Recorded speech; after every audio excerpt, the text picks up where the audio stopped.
Do you still take Griffin? Did I disclose that on my? Every time he flies. Okay, we have sound, we will continue. Okay, good, I got that. I don't know. All right, next we're going to approve our budget transfers. Darlene? Budget transfers, bear with me, I forgot the glasses. Okay, general fund, I have $121,416.50. Public Works, $2,300. Joint jail, $104,000. Health fund, $2,700. Boyle jail fund, $33,400 is coming from the, and I've marked that wrong, I apologize. That's coming from the restricted fund, the jail restricted fund, and it's going into the Boyle jail new equipment line. 78 is the EMS fund. That's $700, and fleet management will be $2,000 for a total of $266,516.50 of transfers. The only reason it's this large is because I didn't do transfers at the beginning of the month. Right. So, and I did some that I'm thinking will last until the end of the fiscal year. Okay. Motion to approve the budget transfers. I'll make the second. Have a motion by Magistrate Harmon, a second by Magistrate Gay. Any discussion on the budget transfers? Seeing none, all those in favor of the motion signify by saying aye. Aye. Any opposed, nay? Motion carries. Okay, cash transfers. Cash transfers, I have a total of $183,400. That is general fund of Public Works, $150,000, and jail restricted, that's the equipment, that's the $33,400. And actually, my original line over there was correct. It will go into the reserve fund, and then the reserve will go into the line fund. I'm just all mixed up. That's what happens when you sit by the sheriff. Well, I'll change my seat now. I'm so confused. I don't know what I'm doing. But anyway, so we totals $183,400. I'll make a motion we approve the cash transfers as presented. Okay, have a motion by Magistrate Gay. Is there a second? Second. Second by Magistrate Sleeper. All right, any discussion on the cash transfers? All those in favor say aye. Aye. Any opposed, nay? Motion carries. And then it looks like we have a new line item. I did. I thought I had already added this line item. When I went back through and double checked it, it wasn't in there. So it's just separated out to pay the KMCA dues. 015025 55600. Whereas before that was in another line item with other, Yeah, it probably registrations or something Right. like that. And Okay. it was in the registration line, and I had not put it, there wasn't enough in there to cover that and the rest of the fiscal year. Okay. So I just set up this one. Makes it more transparent in the budget. Yes. Okay. All right. Motion to approve new line item. I make a motion. Mr. Wagner, is there a second? Second. Second by Magistrate Gay. Any discussion? All those in favor say aye. Aye. Any opposed, nay. Motion carries and approved. All right, is that it? Thank you, ma'am.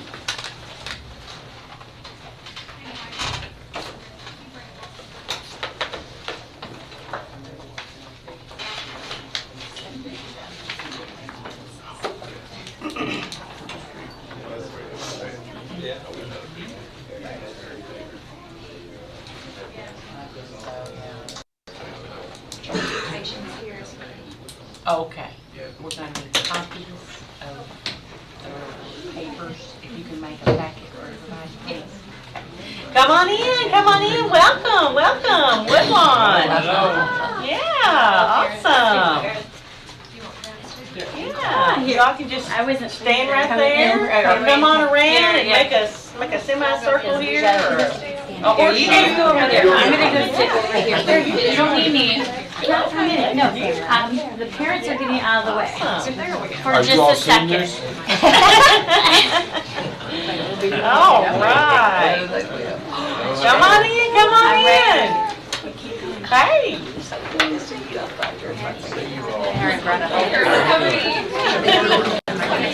Hey guys, you can turn around. Y'all turn around and face this Yeah, way. yeah, turn around and face the audience. Awesome. Awesome. Come on in, come on in. It's fantastic. There's you. Good. All right. Okay, Director Rogers, I'm going to just let you tell a little bit about why we have all of our students here this morning, and then I'll go into the certificates. Well, the story kind of started where I was seeing on social media where Miss Mason had posted some pictures of Woodlawn learning hands-on with CPR. So we got in contact, and then last week we spent the whole week out there, our crews and me, watching them. They got to show off their skills, and we had some CPR competitions, and they got to work the stretcher and play with the AED, and so I don't know who had fun more, the kids or us. I kind of think we did, but we had a blast out there last week, and we were really impressed with the skills that they learned, and really thankful for what they did for the American Heart Association. So.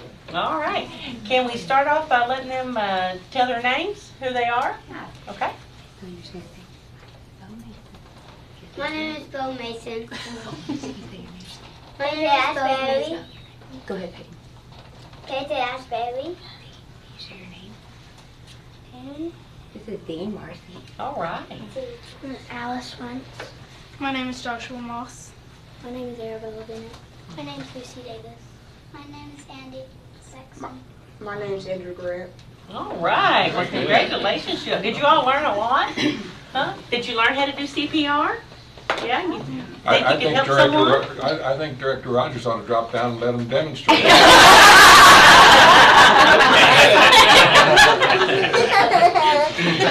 Well, I have a certificate of recognition for all of you all, and I want to thank you for coming to our fiscal court this morning.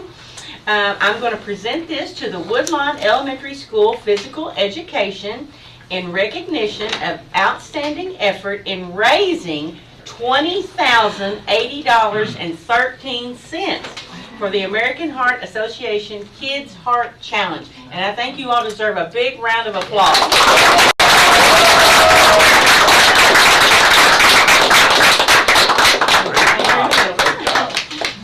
Mike, you want to join in, and Dr. Grant, you want to, we'll come right through here and get behind you all, okay?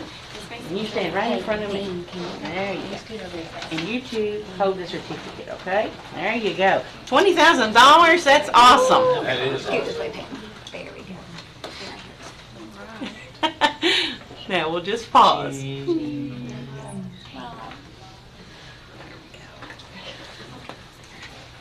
All right, everybody got that? All right.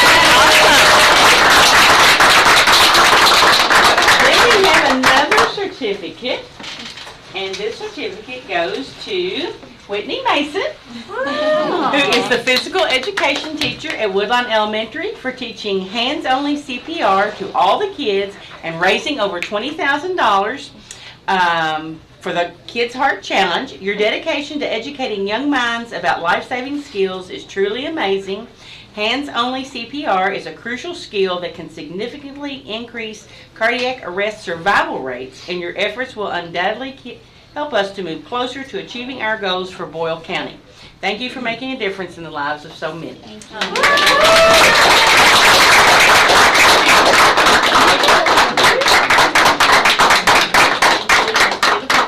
With your certificate, so yeah.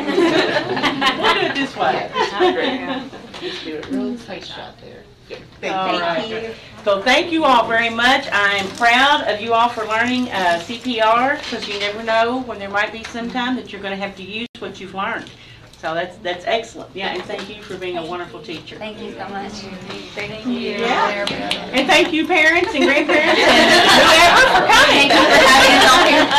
Brought everybody. Yeah, that's awesome. Thank you all. Thank you. Thank you all very much.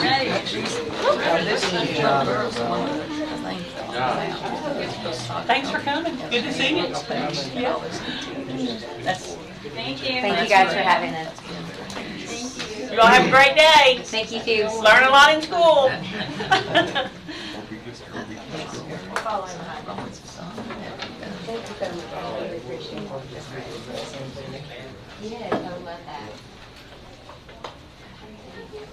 If anybody out there wants to come in,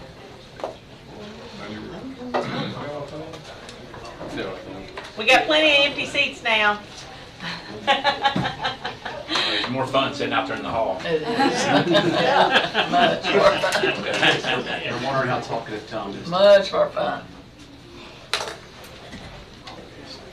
Come in, come in. Hey, morning. Morning, morning. All right. Dr. Grant, I didn't give you an opportunity to say anything. Sorry, did you? I was good. Okay, all right. Okay, we'll start with our old business, and we have HR Director Steve Griffin with the employee. Oh, there he is. Having him. Yeah. You're already up there. Wow. Good morning. That was not a personal attack either. That's, I know. Want to go over some of the changes you suggested last time in your, what we sent you.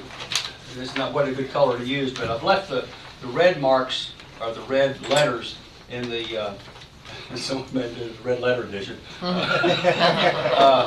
in there, so when I talk with the department heads, I guess tomorrow, or next week, or Thursday, we'll be able to highlight what the differences are, what the changes have been made.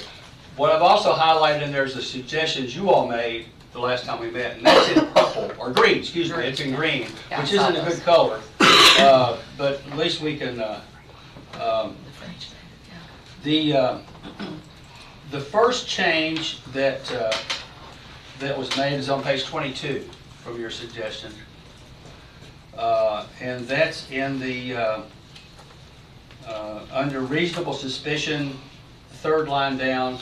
We took out a few extraneous words that maybe weren't necessary, that were inserted there by some attorney at some point, so no offense, Chris, but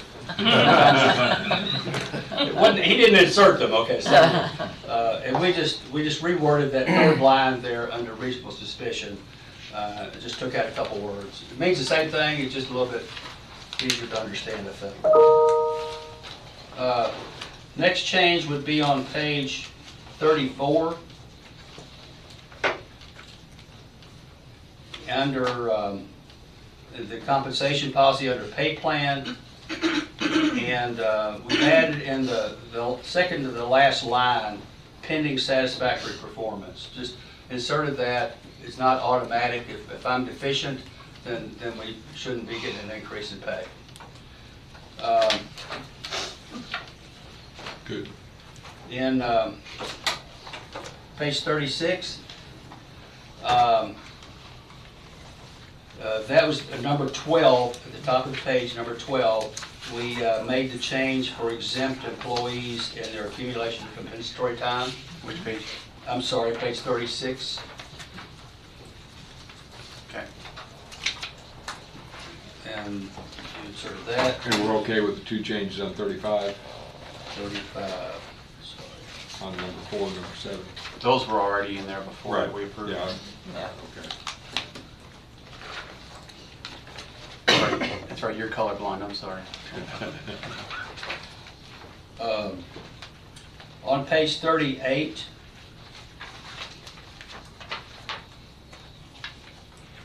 and under promotion, about midway down, an employee is promoted shall receive an increase in pay of 5% of 3 pay step increase, which is ever greater. And then the annual performance review evaluation. I added that. I don't know if you asked me to or not, but maybe I got the sense that you wanted it added in there. It just says that everybody's going to be talked to about their performance at least once a year, and prior to any increases in pay.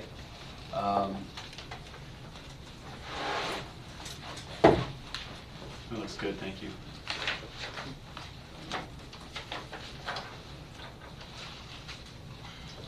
And page 45, in workplace behavior, I changed the words progressive to graduated disciplinary process. I like that word better. Okay. And then on page 46, made the same change under the disciplinary process, changed that one word. And that's the only changes that you recommended, so. I move for adoption. Second. 48, you just cleaned up the, I have a motion by Magistrate Ellis, a second by Magistrate Gay. yeah. Any discussion on the motion?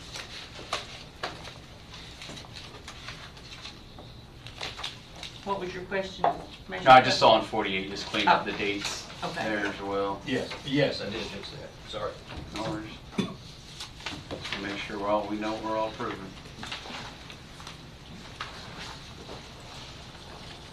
All right, any other discussion? All those in favor of approving the Boyle County Personnel Policy Employee Handbook, signify by saying aye. Aye. Any opposed, nay? Motion carries. Well done. Thank you. Thank you. And a happy birthday to our I'm gonna HR miss seeing director. it. I'm gonna miss seeing this every week. Well, I I know, thank you. Thanks, Thank you, Steve. Steve. All right, next under old business is County Administrator Julie Wagner with the Farmers Market League. All right, it's time to renew the annual lease with the farmer's market. And it is going to be made with the chamber. Last meeting I said it was not, and they have reorganized. So this is a lease for use of the park on Saturdays from the hours of 7 a.m. to 3 p.m. It is non-exclusive, which means other people can use the park as long as it doesn't interfere with the sales at the park. So for example, we had a church service, they were in the evenings, the park was, the market was during the day, did not compete, okay? So, just need your approval. We do have proof of insurance. We are listed as an additional insured. So this is just a renew of previous years. I'll make that motion. Second. Have a motion by Magistrate Gay, a second by Magistrate Bodner. Any discussion on the lease agreement with the Farmers Market? Just one question. Yes, sir. Do we hold a copy of their indemnification Yes. policy? Yes, Julie has it right there. Good. Yes. All right, any other questions, concerns? All those in favor of the motion signify by saying aye. Aye. Any opposed, nay? Motion carries. And how many vendors did they say they have already? 40. Yeah. Was it, Oh, was it, I thought it was and there- 60. 60? Okay, may have been, I can't remember. It was a bunch, it was Yeah. more than they've ever had. Judge, there was one other question. I was confused. I did not think that the chamber was involved in this anymore, yet we have a signature line. Yes, I said that we thought it was gonna be through a market manager. But it's not. It's not. The chamber has taken it back over. They've taken it back. Oh, they have? Yeah, Okay. Yeah, they've all right. taken it back over. So it's now gonna go through them. Get Tom some closed captioning here. Okay. All right, next, Conservation District Annual Budget, and I believe Mr. Lay is with us today. Thank you. Yes, sir. It's been an interesting year. I want to take this opportunity to publicly thank all of you all. In the fall, we worked on some pickup procedures that we had issues with. It came with what I think was a fair and equitable policy that we could follow. We had problems then with the truck. We appreciate you all partnering with us on that and getting it back to rolling. As far as I know, service is pretty good right now. More recently, we've asked the judge's staff for more detail in the monthly invoices so that we can have something to show the auditors when that time comes around. And the judge's staff has been great to work with. Good to hear. Supported us in that. So for all of you who had the opportunity to visit with us in our meetings, we truly appreciate it. And we thank you for the partnership that you provide. We're glad to be a partner. Okay. As far as the budget goes, I assume you've had copies of that. Yes. Just to highlight a few things, Our list of rental equipment is on the budget, and you can see that.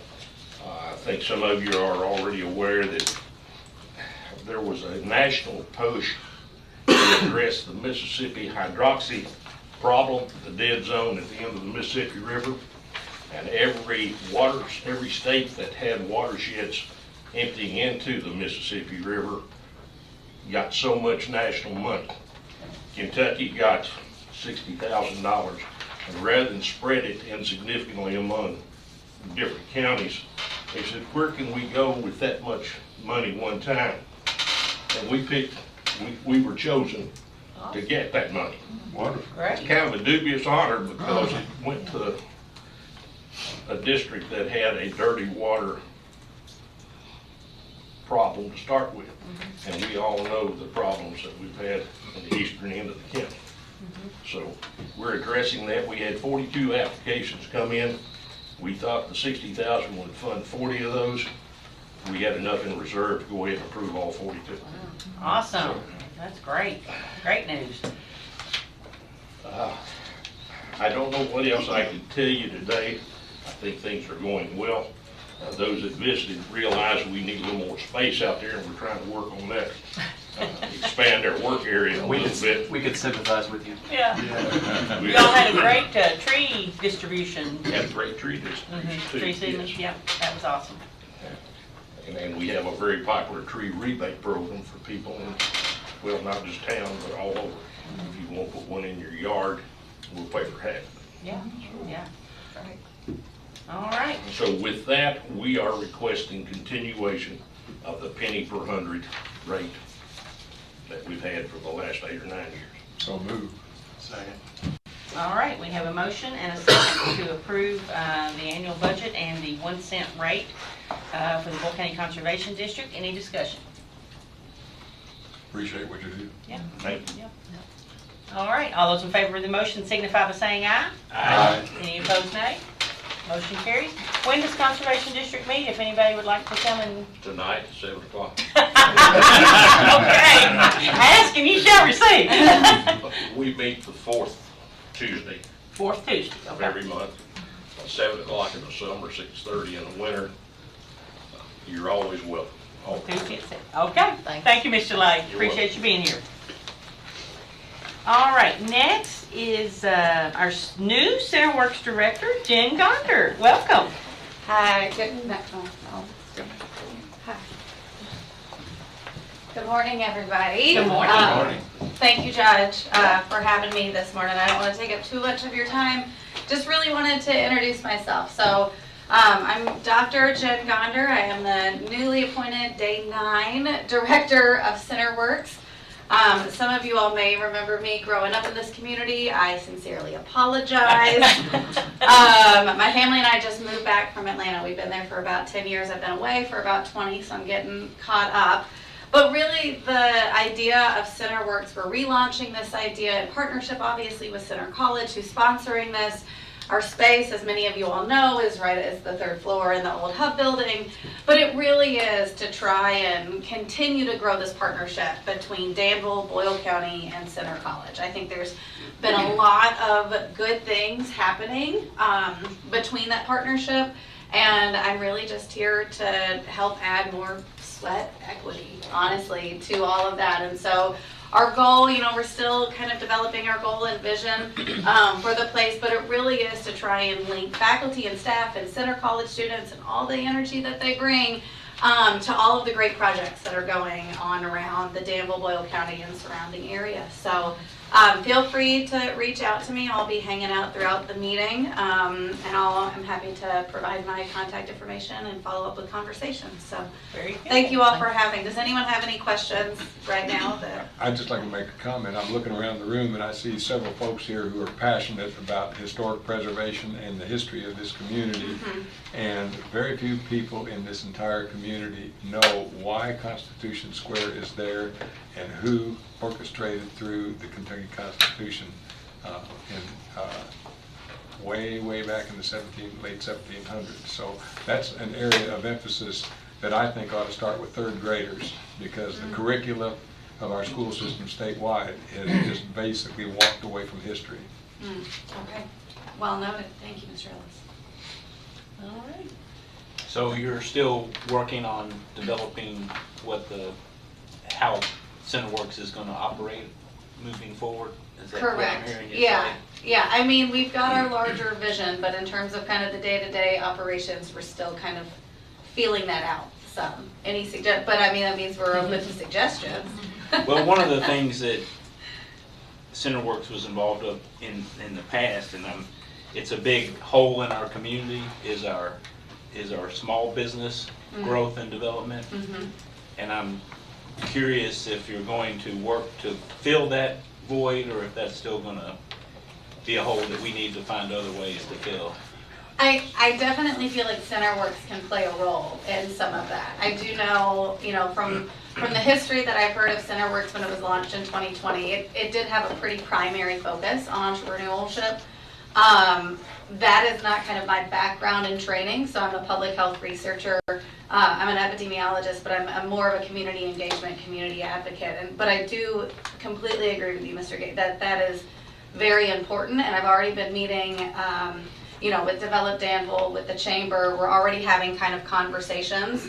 And that's one of the reasons, when I met with Trilly and Julie, I wanted to kind of start having those conversations. I do think that is very important to support small businesses, either get off the ground, right, and working with the Chamber to even just provide a space where, different learnings and seminars can happen, or, small businesses that have launched within the last year or within the last 40 years, right, maintain their quality and maintain kind of the capital coming in.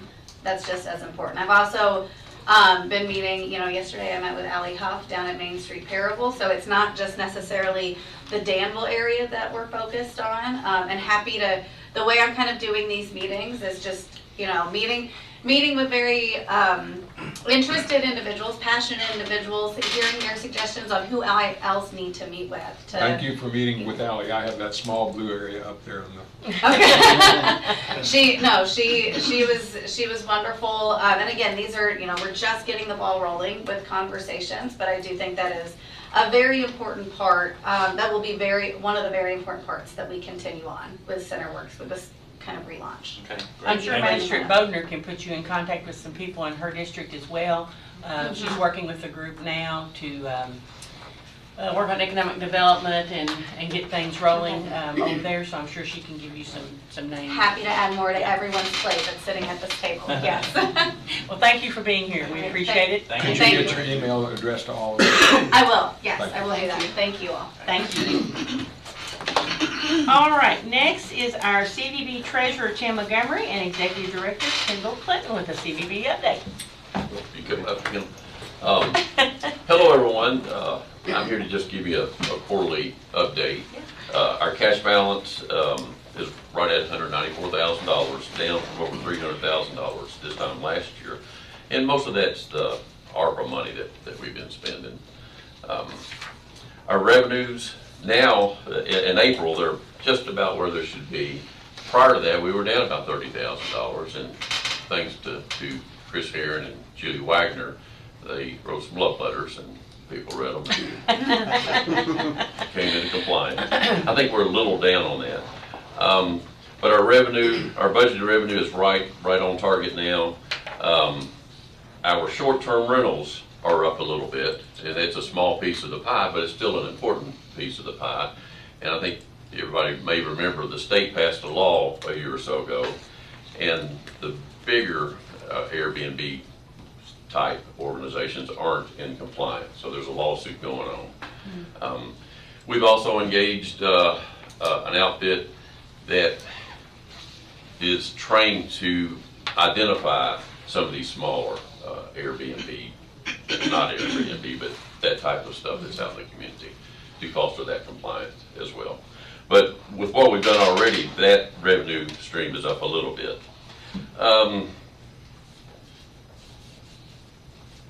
We're starting in our budget cycle, and in July, we'll present our budget to you then for the next year. And with the ARPA money that we have left in our present funds, it's gonna require us to have another audit next year. Typically, we just have audits every 4 years, but with the ARPA money, it kind of pushes over the limit. All right. Any questions? Yes. I'd asked at our last Economic Development Committee meeting that Kendall maybe try to figure out some way with the hotels to figure out why people are coming into town, whether it's business, whether it's pleasure.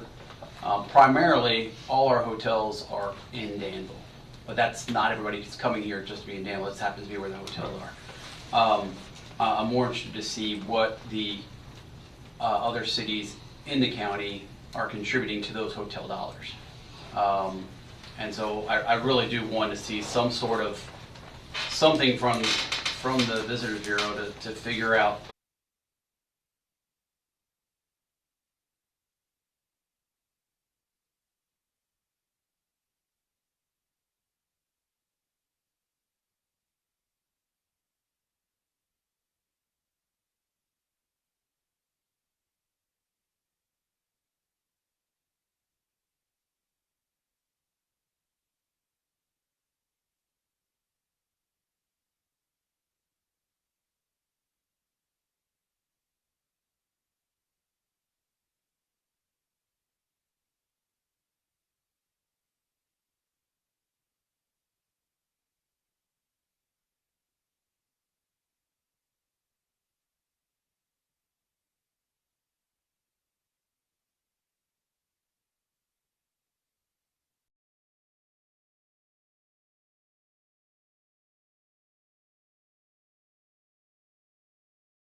Months to do this. We have to have the signs in the ground and paid for by the end of the year. We can't use the ARPA money. So if it looks like we're going to hit any kind of roadblock and we can't do it by the end of the year, then we'll shift those funds to something else. We had other projects that we applied for, so we can move that money around if we have to. But I really want the wayfinding signs because that'll be something permanent that's left behind. You know, billboards are great, but they come and go. So this will be the one thing we can really.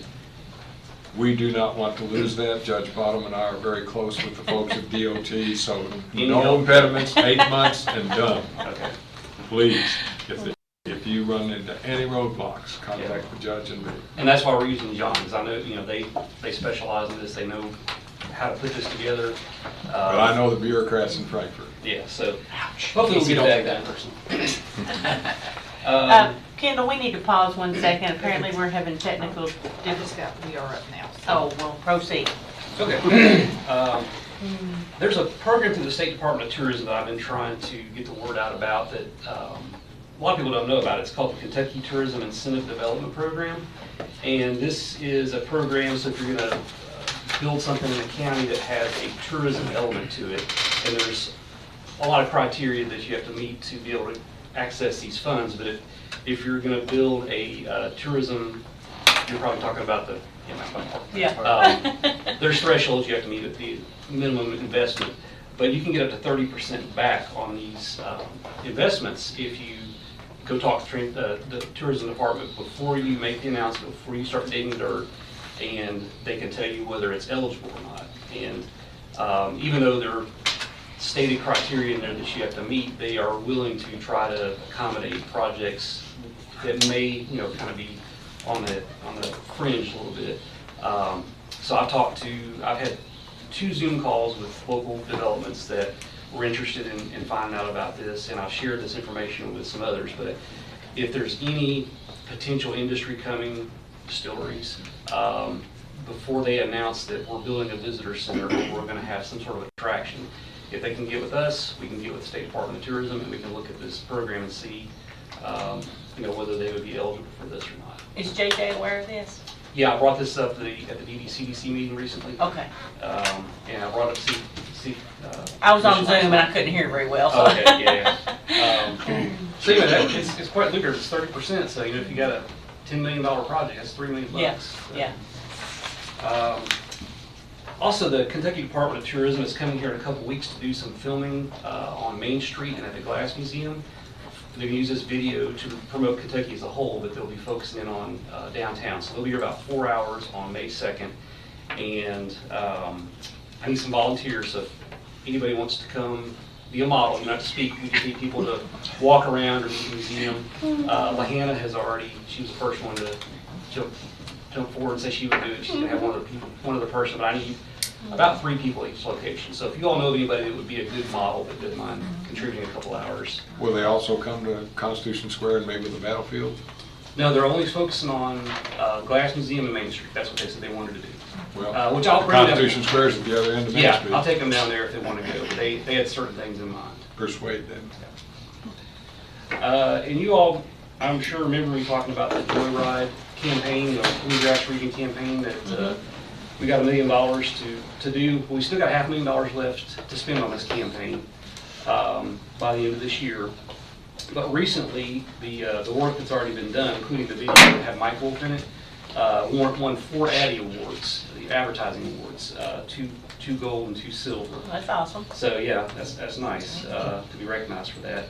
And we're going to be doing something, a kind of a spin-off here in Boyle County. It's going to be basically the same concept, Joyride for Boyle County. So every Friday, we started this past Friday, we're going to have a social media post focusing on a different location somewhere in Boyle County. We started off with Penn Store. We've already got 4 of them pre-posted. We're boosting these in, I think we boosted it in Columbus, Ohio, West Virginia, and Knoxville. We got a lot of good response so far. So every week we'll be doing that. We got a page on our website that has all the Joyride locations that we're. Go ahead, Tom, ask your question. I'm You want to prepare a battlefield? Battlefield's on there. But we've got locations all over. Hey, just be glad we don't have to hear about the redheaded stepchild comments anymore. That's just some of the stuff we're working on. We're always, this morning, me and my assistant were talking about something we want to try to do with the hotels that would let guests know what's going on in the community, something simple we saw that wouldn't cost a lot of money. So we're always. I think it's a great idea. Yeah, things. That's awesome. When's the new hotel set to break ground, or do we know? The home suites or anything? No. Right. Lots to talk about them. But see a sign. Signs. Yeah, signs. It's starting to get a little faded. What is that building between Hampton and Super 8? The one that's under construction? Next to Wings and Rings? Yep. Yeah. It's like a little strip mall. I don't know if they've got any occupants yet or not. All right. Sounds good. Thank you so much. Appreciate the report. Thanks. Thank you. Have a great day. Okay, at this time we are going to deviate from the agenda and we're going to now have the State Highway Department come up, Casey Smith and his crew, and so whoever's going to, you can introduce yourself and roll right on. Hi, my name is Francis McDowell. I have some copies for you all. So, Yep. Thank you. I am here today to present the court rule secondary recommendations for fiscal year 2025. So the court can make 2 motions, one to approve the RS recommendations and another for the court to decide the use of flex funds. I guess I'll just wait for everyone to get a copy. Please. Sorry, I accidentally forgot to put y'all on the agenda. So we're going to insert you in, and the magistrates did not get this in their packet, so I apologize. I got an extra. Okay. So a quick overview is that the rural secondary program is a KRS state mandated program which uses 22.3% of the motor fuel tax revenue to maintain state rural secondary routes. Each county is allocated a portion based on the FITS formula. 1/5 is equal share, 1/5 is rural road mileage, 1/5 is for rural population, and 2/5 based on rural land area. The cabinet offers a flex program which allows counties to decide whether or not to use a portion of the rural secondary funds to maintain a recommended rural secondary route or allocate to maintain a county route. The flex fund amount is determined by state maintenance rating of rural secondary routes. As you can see at the top of your handout, Boyle County received a 15%, which means that Boyle County received a C on their state maintenance rating. That C translates to $110,064. the $330,196 is strictly for rural secondary routes. And now going over the fiscal year 2023, 2024 projects, 2023 Quirks Run and Chrisman, those portions have both been completed. For 2024, the 2 portions of Forkland, 37 and 243. They are approved, but they are set for an April letting. So hopefully it'll get to work to that. April this year? Yeah, April this year. Yeah, thank you. Now for the 2025 rural secondary recommendations, we have another 2 more portions of Portland Road and Bluegrass Pike. And then for the flex recommendations, we have the continuation of Bluegrass Pike and Faulkner Lane. If you look on the back, you'll see a map. The blue just shows about what we've maintained over the past 10 years. The red is the approved for 2024. Those should be completed or should be let soon. The orange is the RS recommendations and the green is the flex recommendation.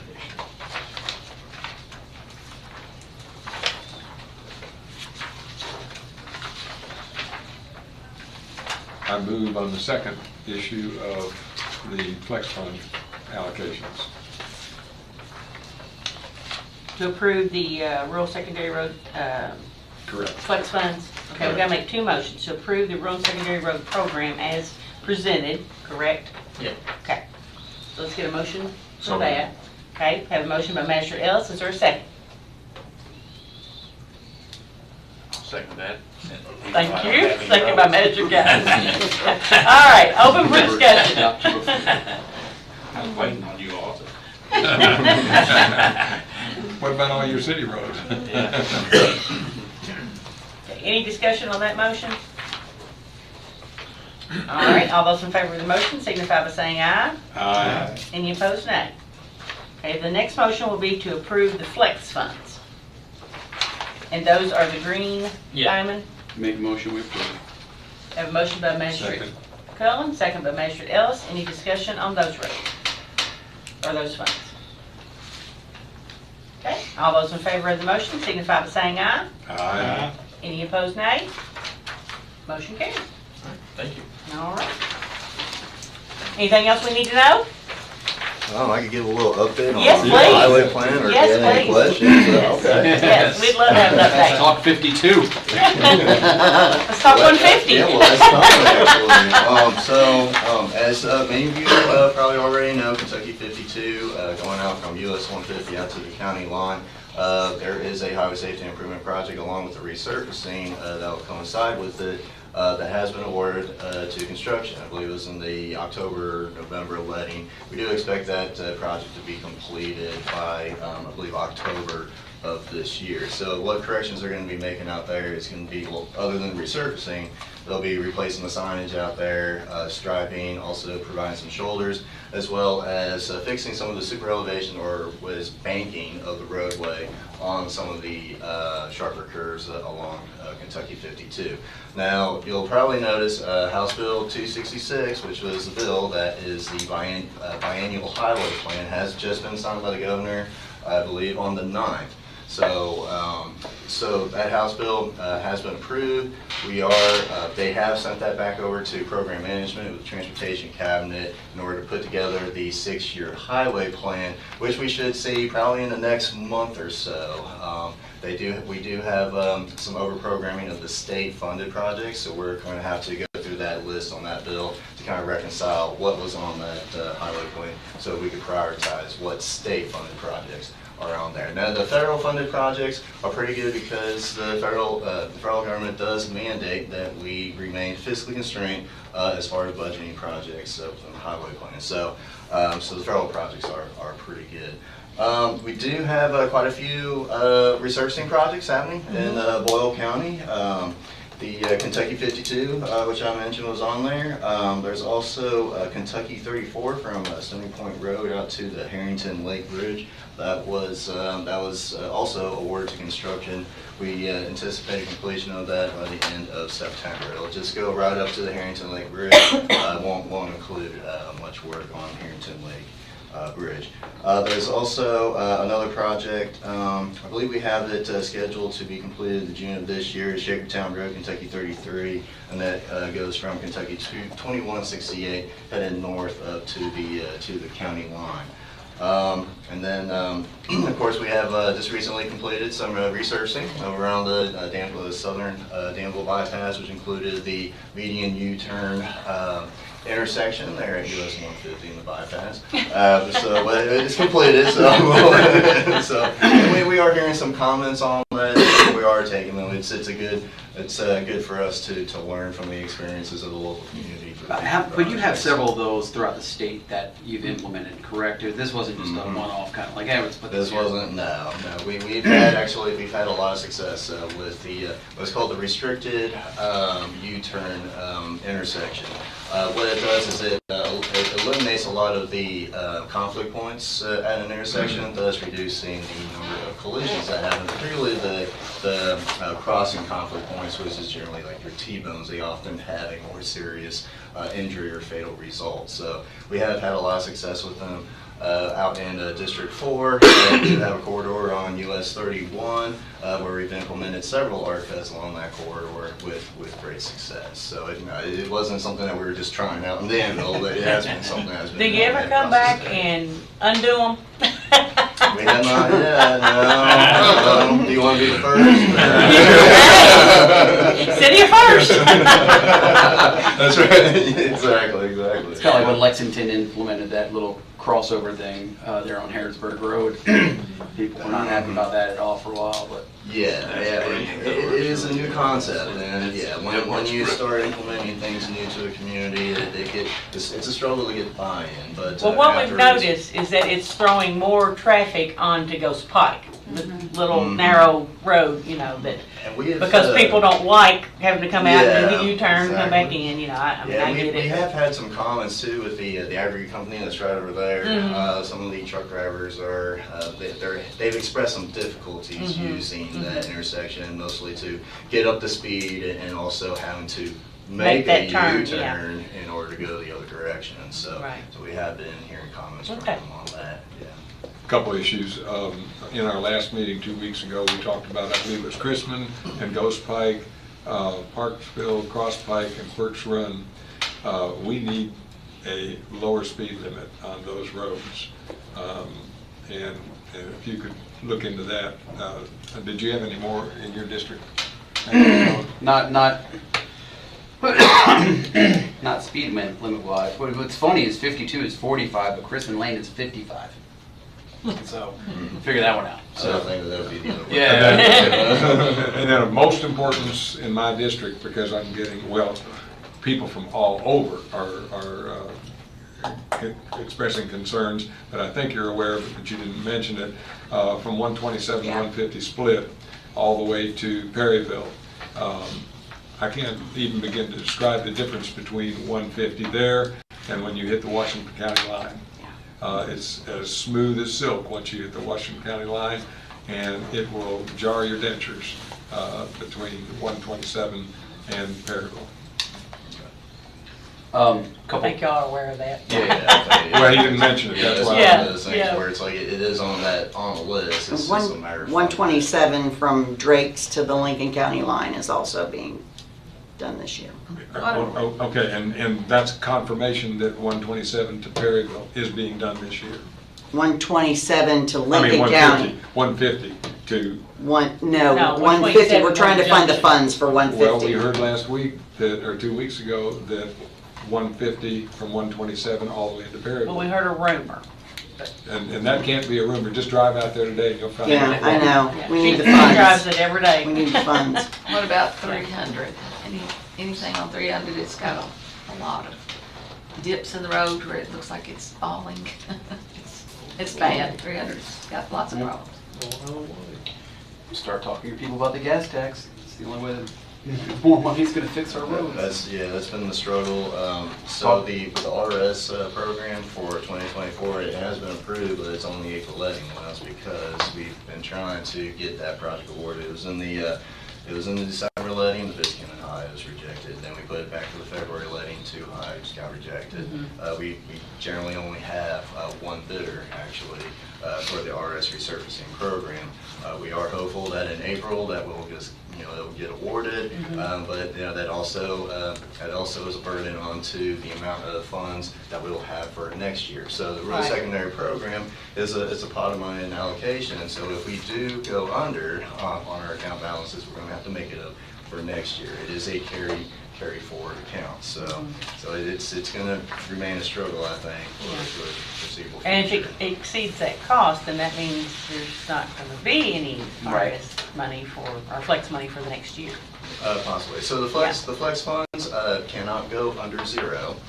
So come next year, when we have the initial allocation for RS funds, they'll take the cut of that 15%, I believe is what it is for Boyle County. They'll take that cut and put it in flex. So there will be flex funds next year. However, there may not be as much money for the Orange Diamond project, the general project RS funds. That's correct. Yeah.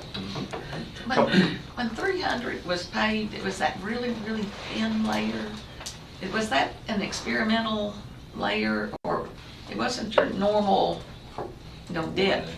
It was very thin. Like a microsurface or? Yeah, so it's not worked. I didn't know who needed to know that, but that hasn't worked. It's not been that long ago. We have been using it's a thin lay or microsurfacing. That's really a preventive maintenance measure. Once you start getting like the base failures and severe, like cracking and stuff on the pavement, it is best to put in the 1 inch. However, you can only go so far with that as well. So yeah, it is a lot more cost effective to use thin lay when it's appropriate. So just to verify, it has been approved for 127 south from Drake's to the county line. Yeah, that will be done this year. That'll be done this year, so that's a go. Okay. And we're looking for money for 150. Correct. Yes. To Peril. Okay. Or to Atoka or wherever. Right. Where the worst is. Okay. All right. And 300's not on the list anywhere, right? Okay. Let's just make sure. Thank you. Couple more things. 34, when you're looking at 34 there, on the eastern part of Boyle County, I know you said you're doing some work up to the bridge there. I'd love to see some sort of study I know you guys talked about it at one point, but that instead of having a traffic light there at Lexington and 34, 21, 68, look at a roundabout there. The roundabout overall on 33 has worked out great. Lots of communities use them, and that one would be. It's been working out pretty well. Yeah. I know there was, sometimes we don't like change in this community, but it's one of those things that being a roundabout there would be perfect, and it should have been put in. And then Representative Elliott had listed some things about Goggin Lane being fixed, widened, and I guess in certain areas. Any idea when that's going to happen, or? I believe that's going to be one of the projects that we're going to be talking about with leadership a little later. I believe it was allocated with state funds to improve Goggin. We're getting a little bit, we're getting tugged both two different directions on that project, so that is something that we'll discuss. The other one that I have, it's not in here, but it means a lot to this community. The area of Rocky Top where we just had that really bad ambulance accident. That is, I would say that is way worse than where we put the U-turn here on 150. What is any ideas of what you guys are going to do to kind of fix that? Because that's a constant. And we have people from Danville that live in Danville that work in Nicholasville or work in Lexington and north.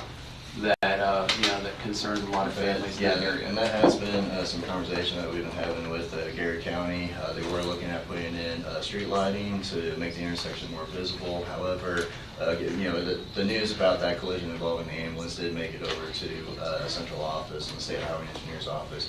We are initiating a highway safety improvement project at that intersection. What the results are going to be from that, like what it's going to turn into, I'm not really sure at this moment. We're just going to be getting started on it.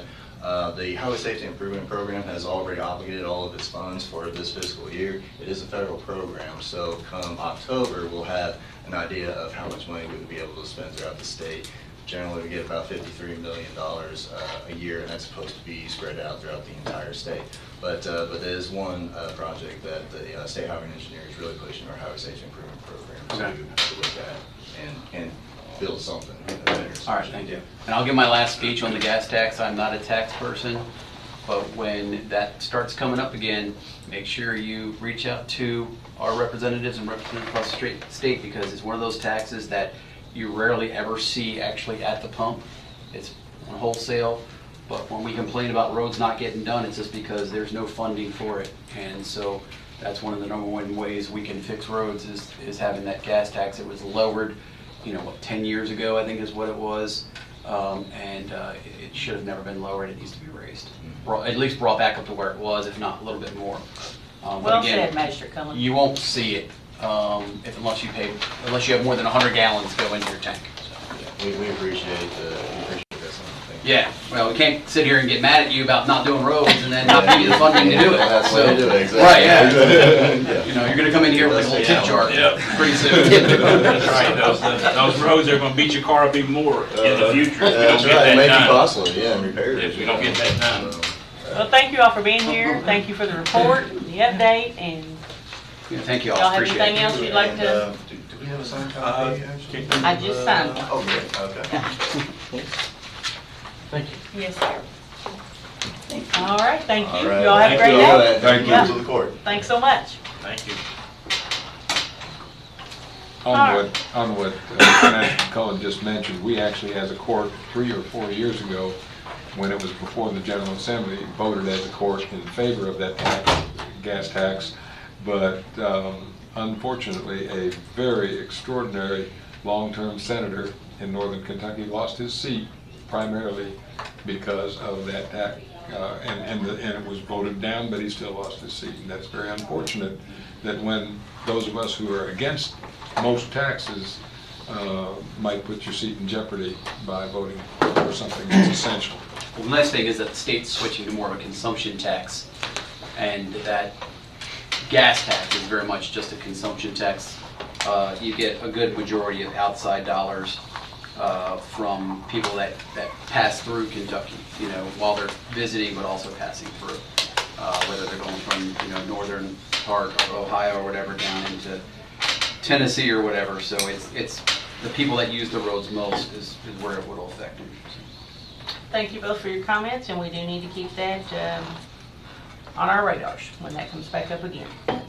All right, moving down, we have EMS Director Mike Rogers.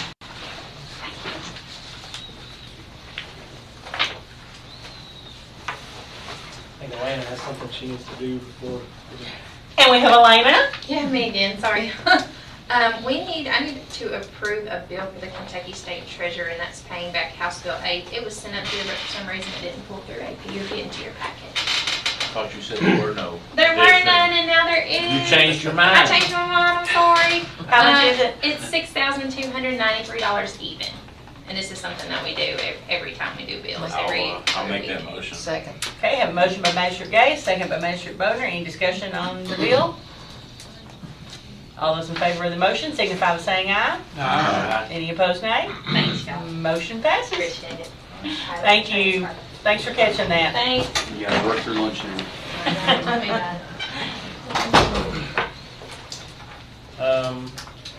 Good morning, Judge. Good morning. First thing on the agenda today is consider a vehicle purchase for the crisis response team. Budget $20,000. The goal is for this program to be sustainable in the future and to be as lean as possible. So just a full-size four-door car is kind of what we were looking at. We did look at a Grand Cherokee as well, but it's outside of our budget. So there was 3 quotes that we got from local dealerships, and so we kind of recommend going with the Volkswagen because has leather seats and sometimes you need leather seats to be able to clean them all. Hold on, so what do we got here? We got, And this is coming out of the grant, being paid for out of the grant, okay. And so this is the Bob Allen Yeah, there's 2019 Volkswagen. $18,089. Yeah, 18,089. 60. We're looking for the lowest mileage we can get, obviously, and then something that's. oh, that doesn't have the lowest mileage. I mean, that Ford Fusion is probably a Yeah, better but bet. The Ford Fusion has cloth seats. Okay. Yeah. Volkswagens are hard to work on. Yeah. So, I mean, it's gonna be an ongoing expense.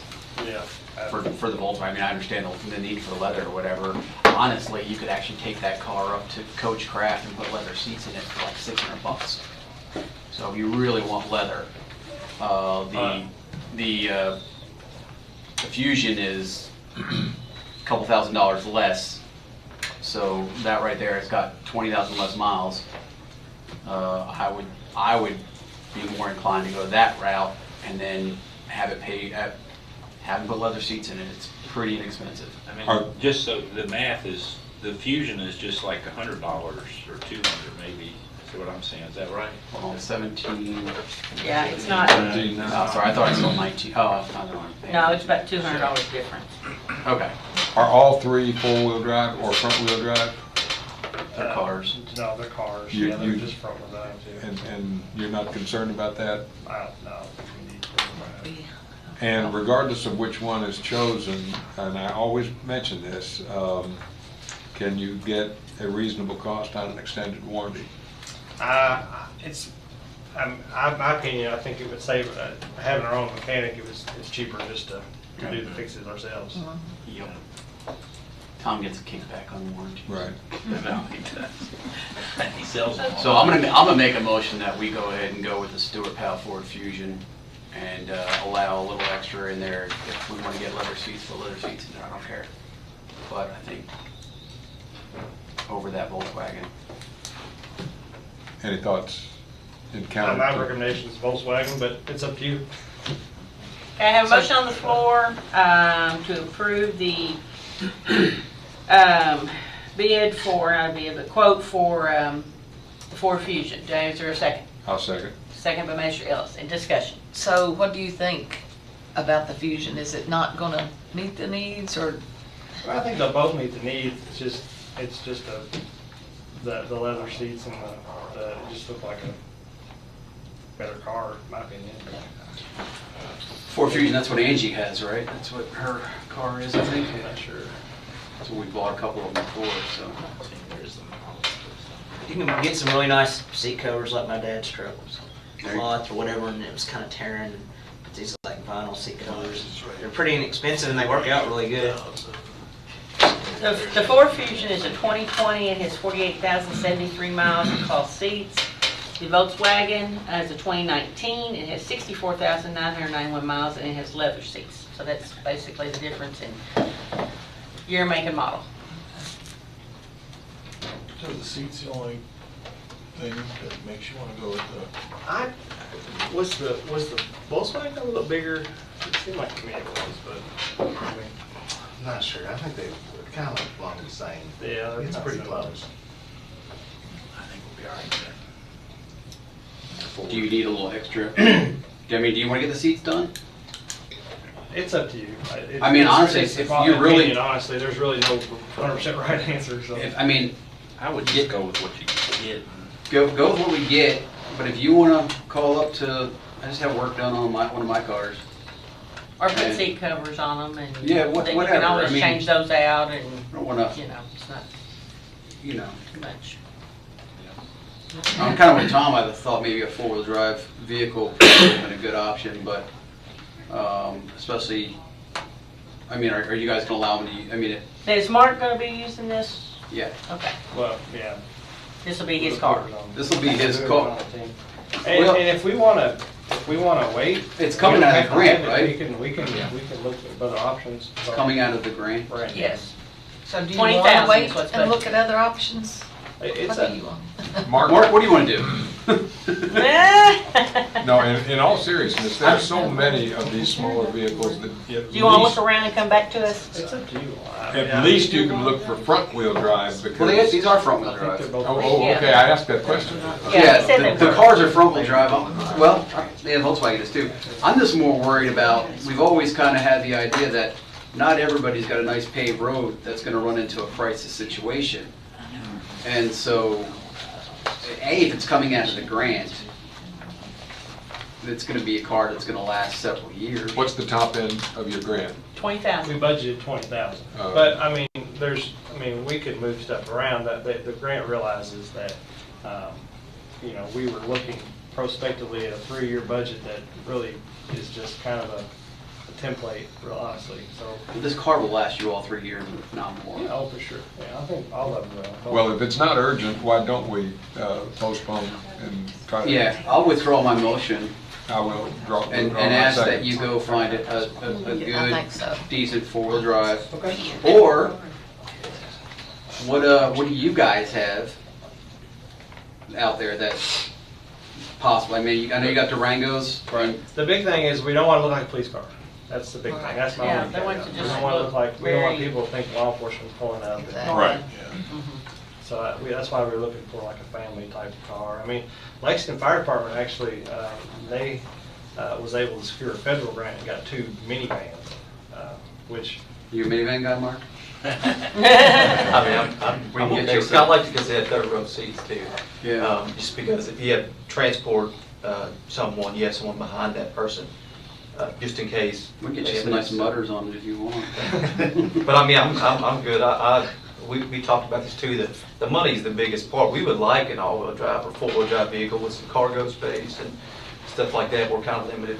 I would hate for you not to be able to get to a place because the car limits you on where you can get to, or causes problems if you're having to go to certain parts. Go fish. Especially if you have to go down 300, right, Paula? I was just, Okay. I was gonna say, if I may, there were things that we put into that, this first part of the budget Yes, ma'am. that can be moved. I mean, because we did have some utility areas and stuff like that. So those can be adapted and moved over for a vehicle purchase. They can. To boost the price. Yes. See what you can find, come back. Thank you, Darlene. All right, yeah, thank you, Darlene. Does it have to be from the dealership? It can be from private owner? What do you got to sell now, Chris? I just know of a really good car. Oh. 2018 Buick Enclave, 35,000 miles. I think it's all-wheel drive, $21,000. Oh, well, there you go. It's really nice. It's got 3 rows. How did we not know about that? I know the owner. I'm not the owner. You like to speak outside the courtroom. You guys talk. Are you a Buick guy? You okay with that? Pretty nice. All right, now we have another Ephraim McDowell agreement. Yep, I have an affiliation agreement, and Dr. Grant's here to help me on this one, to work through this. One of the things we wanted to do as far as our critical care classes that we're doing for our paramedics is once they learn a concept like ventilator management, that they actually be able to go and apply what they've learned in a clinical setting, that's kind of the reason why we have an agreement. So the agreement is very similar to what a nursing school or a paramedic school would do, to be able to send paramedics in the healthcare facility to be able to shadow and learn those critical care concepts. So that's kind of the vision of it. So anything within the agreement, is there any cost? Is there any conditions, restrictions, anything that we need to know? No. Okay, it's a 1-year agreement. Will we need a motion on this? Yes. I'll make the motion. Second. Have a motion by Magistrate Ellis, a second by Magistrate Wagner. Any discussion? It's a 1-year agreement. I think we should start it maybe July 1st. It gives us time to what do you think on when we initiate, because it's or doesn't matter. I don't think we wouldn't anticipate any sort of hiccups that would affect the renewal. But would doubt that we would probably get it up and running before July 1st, so. there's Because probably we need a not- definite date to put in the Prob- agreement. Probably wasting a couple months in the agreement if we do it now, so I think July 1st would be good. July 1, okay, commencing July 1, okay. And it is automatically renews for 1-year term unless either party terminates the agreement. And you can also give a 30-day advance written notice if you want to terminate. So, anything other than that? Counselor, have you had a chance to review this? On Mike's, yes, I reviewed it. Thank you. The first one he gave me was kind of really confusing to me, so we talked, and he got me another copy, and it made sense. President, Yes. this is really going to go against the grain, and doctor, don't hold it against me, because I'm not even qualified to speak very well about this, except that there was a philosophy during COVID of avoiding the COVID injections, inoculations like the plague. There's now an Israeli study, and perhaps even more, because I've just recently run against another that is talking about the ramifications of COVID inoculations going against long-term health. I know of healthcare workers who have refused the COVID injection, and it's just philosophically something I'm somewhat opposed to look at page number 2E, the mandate that the person have all the inoculations that are mentioned throughout this document. Doctor, I'm sure you debate me on that. Well, I mean, I think from an agreement standpoint, it's sort of the hospital's prerogative, and I do not represent the hospital, even though I work here, to make that clear, but I mean, there's going to be certain regulatory issues that they're going to be required to have compliance with in order to have patient contact. I mean, there's traditionally been alternatives as far as, wearing appropriate PPE, but I mean, I don't think that you're probably going to get much in the way of leeway as far as them changing the requirements. We run into the same thing on medical staff. I mean, on medical staff, you can apply for religious exemptions or so forth, but otherwise, I mean, it's a public health issue. Can And it follow reimbursement? Medicare's and the federal it guidelines? doesn't necessarily tie to our ability to reimburse, but it can affect what you would be able to come in contact with as far as your educational experience. You could be prevented from interacting with certain patient populations for sure. Dr. Gander, I'm sure you're Sure. qualified to speak on this too, as an epidemiologist. It was my, and I apologize, Dr. Grant. No, it was my understanding that these healthcare guidelines, as you mentioned, were tied to reimbursement.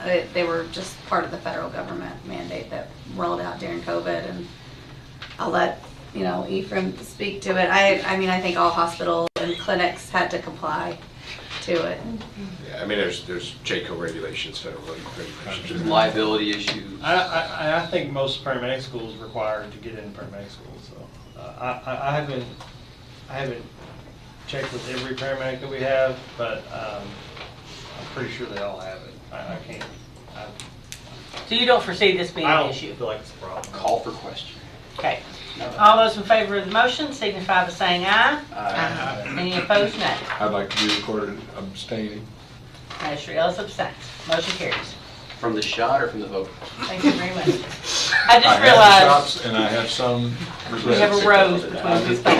Yeah. I feel really bad for everyone sitting in Just kidding, between. just kidding. I think we should just sit next to each I other. also want to say thanks to Master Boyle and Master Wagner that they challenged us in our EMS committee meetings to get into school, and so that kind of was the spur of the Woodlawn, and we're scheduled to go to Danville, and we're hoping to get some contacts in Fairville and Junction City. But to be able to achieve what we're trying to do with cardiac arrest, we got to get as many people thinking about how important CPR is, so we can reach the goals that we're trying to do. And we're seeing success every year. Do you want to mention the award that the pediatric filled out? Yep, I think it's the third consecutive year we've got a pediatric accreditation award from the Kentucky Board of EMS. That just means they look at our protocols, our transport devices, our training, all that kind of implementation of tools and training to see if we're pediatric ready. So we don't like working on little kids. We like to go and teach them life skills, but if it's necessary that we have it, then we do. And thanks for the support of the Fiscal Court to be able to do that. So, Congratulations. thank you. Thanks for working with the kids, Yeah. because they can save a life. Yes. They can call 911 Yes. at 3 years old, Mhm. and my mama's having a grand mal seizure, and she's not breathing. That's what my daughter did. Yeah. And EMS, fortunately, we were on Grant Street, and they came around the corner, came to the house, and there was a deputy sheriff, my brother, Gigi, and my daughter standing on the front porch with her little suitcase packed, because she knew Mama was going to the hospital. Yep. And they'll do it. Yes. They really will. Measure Bill and Jason. Yeah, I do. This is kind of directed at Dr. Grant.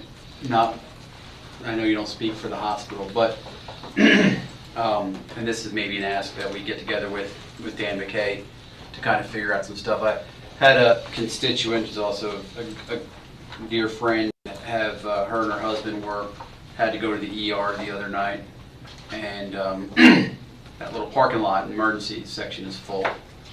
And actually, it wasn't even the other night. I think it was kind of a daytime thing or whatever. But whole parking lot's full, and you've got the you got Rumpke coming in there, I think it was, to clear out some trash, and so they were blocking even more of the parking lot, like the entrances, and there was something else, and so she kind of observed that there wasn't even a place where an ambulance could get in there or whatever to do its thing, but all the parking, and then she had to go park on 3rd Street and walk, and she is older, and now that Danville's enforcing the 2-hour, parking as well again, and so luckily someone from the hospital was able to give her a ride over to her car, to shuttle her over to her car.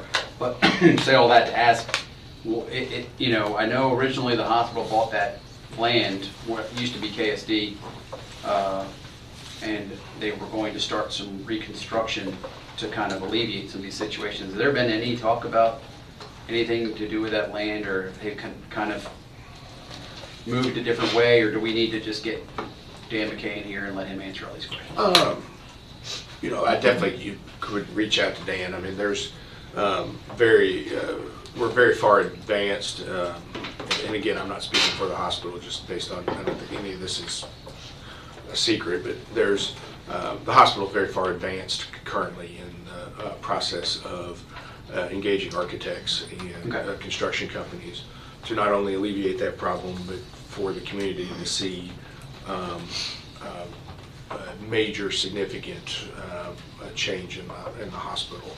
Good. In the next 3 to 5 years. Okay, good. I mean, I know one of the main reasons we worked with the city, I said the county worked with the city to get them that space was we didn't want them to leave the city limits. Yeah. That was vital. And so I didn't want to see that maybe they were looking, because I know a lot of other hospitals will go outside and because they can have the sprawling campuses or whatever. We're pretty far down the planning phases for some significant changes in not only the current footprint, but the footprint adjacent on across 3rd Street, where you're speaking of an old KSD property, along with removal and reconstruction of significant portions of the current footprint. Right, wonderful. Okay, thank you, sir, very much. Yep, thank you. Okay, next, Homeless and Food Insecurity Committee appointment. I would like to recommend that Magistrate Gay and Magistrate Wagner be appointed to the United Way Appropriations Committee that decides where the funding is going and to what nonprofit entities that it'll be distributed to. So if I could get a motion to approve those appointments. Who did that? Magistrate Sleeper? Okay, is there a second? Second by Magistrate Ellis. Is there any discussion on those appointments? Seeing none, all those in favor of the motion signify by saying aye. Aye. Any opposed, nay? Motion carries. And thank you all for agreeing to serve on the committee. Okay, next we have 3 proclamations. The first one is Administrative Professionals Day, which is actually tomorrow, and we want to recognize all of our administrative professionals. Most of the courthouse elected officials have that one person that they rely on heavily, that's their right arm, and that they asked to do various and sundry things. That She's writing that in capitals. And to my left is my administrative assistant, Katina Wesley, and I value her very much. She has been with me now 15 years. We've traveled around the courthouse together, so I appreciate everything that she does, and there are other departments and department heads that have that one person that they rely on heavily, and so we want to recognize all of our county administrative professionals by this proclamation. Whereas administrative professionals play an essential role in coordinating the office operation of businesses, government, educational institutions, and other organizations. And whereas the work of administrative professionals today requires advanced knowledge and expertise in communications, computer software, office technology, project management, organization, customer service, and other vital office management responsibilities. And whereas Administrative Professionals Day is observed annually in workplaces around the world to recognize the important contributions of administrative support staff. And whereas Administrative Professionals Day celebrates and sheds light on administrative professionals' devoted and valued work. Therefore, be it resolved that I, Trilly Bottom, Boyle County Judge Executive in the Boyle County Fiscal Court, hereby declare April 24th, 2024 to be Administrative Professionals Day in Boyle County, Kentucky. Dated this day. Need a motion to approve the proclamation. So moved. Magistrate Harmon, is there a second? Second. Second by Magistrate Gay. She split the I know, right? I guess those two combined sound like me. Individual voices. That's right. I'll get y'all on the next one. All those in favor signify by saying aye. Aye. Any opposed, nay. Motion carries. Thank you, and thank you, Mrs. Wesley, for what you do. Okay, next is proclamation for Mental Health Month, and I have asked our mental health professionals, Terry Dunn and Mark Smith, yep. Can never remember that last name. I asked him yesterday. I was like, cannot remember that. I've asked them to be here. It's a hard one. Yeah, I know. It's like the easiest one, but I can't remember it. I can remember Mark. That easy. But I've asked them to be here, and I want them to represent, as I read this proclamation, for the work that you do with our mental health patients and members of our community. So thank you both for what you do. Whereas mental health is an essential component of overall health and well-being and affects individuals, families, and communities across our nation. Whereas mental health conditions are common and treatable, and early intervention and support can improve outcomes and save lives. Whereas mental health awareness activities can reduce stigma, increase understanding, and promote access to resources and support services. Whereas National Mental Health Awareness Month is an annual event that takes place in May and serves as an opportunity to raise awareness about mental health and promote mental wellness. Whereas the theme for National Mental Health Awareness Month 2024 is Mental Health Matters, Building Resilience, Nurturing Hope, which highlights the importance of resilience, hope, and positive coping strategies in promoting mental health and well-being and addressing the challenges of stress, trauma, and adversity.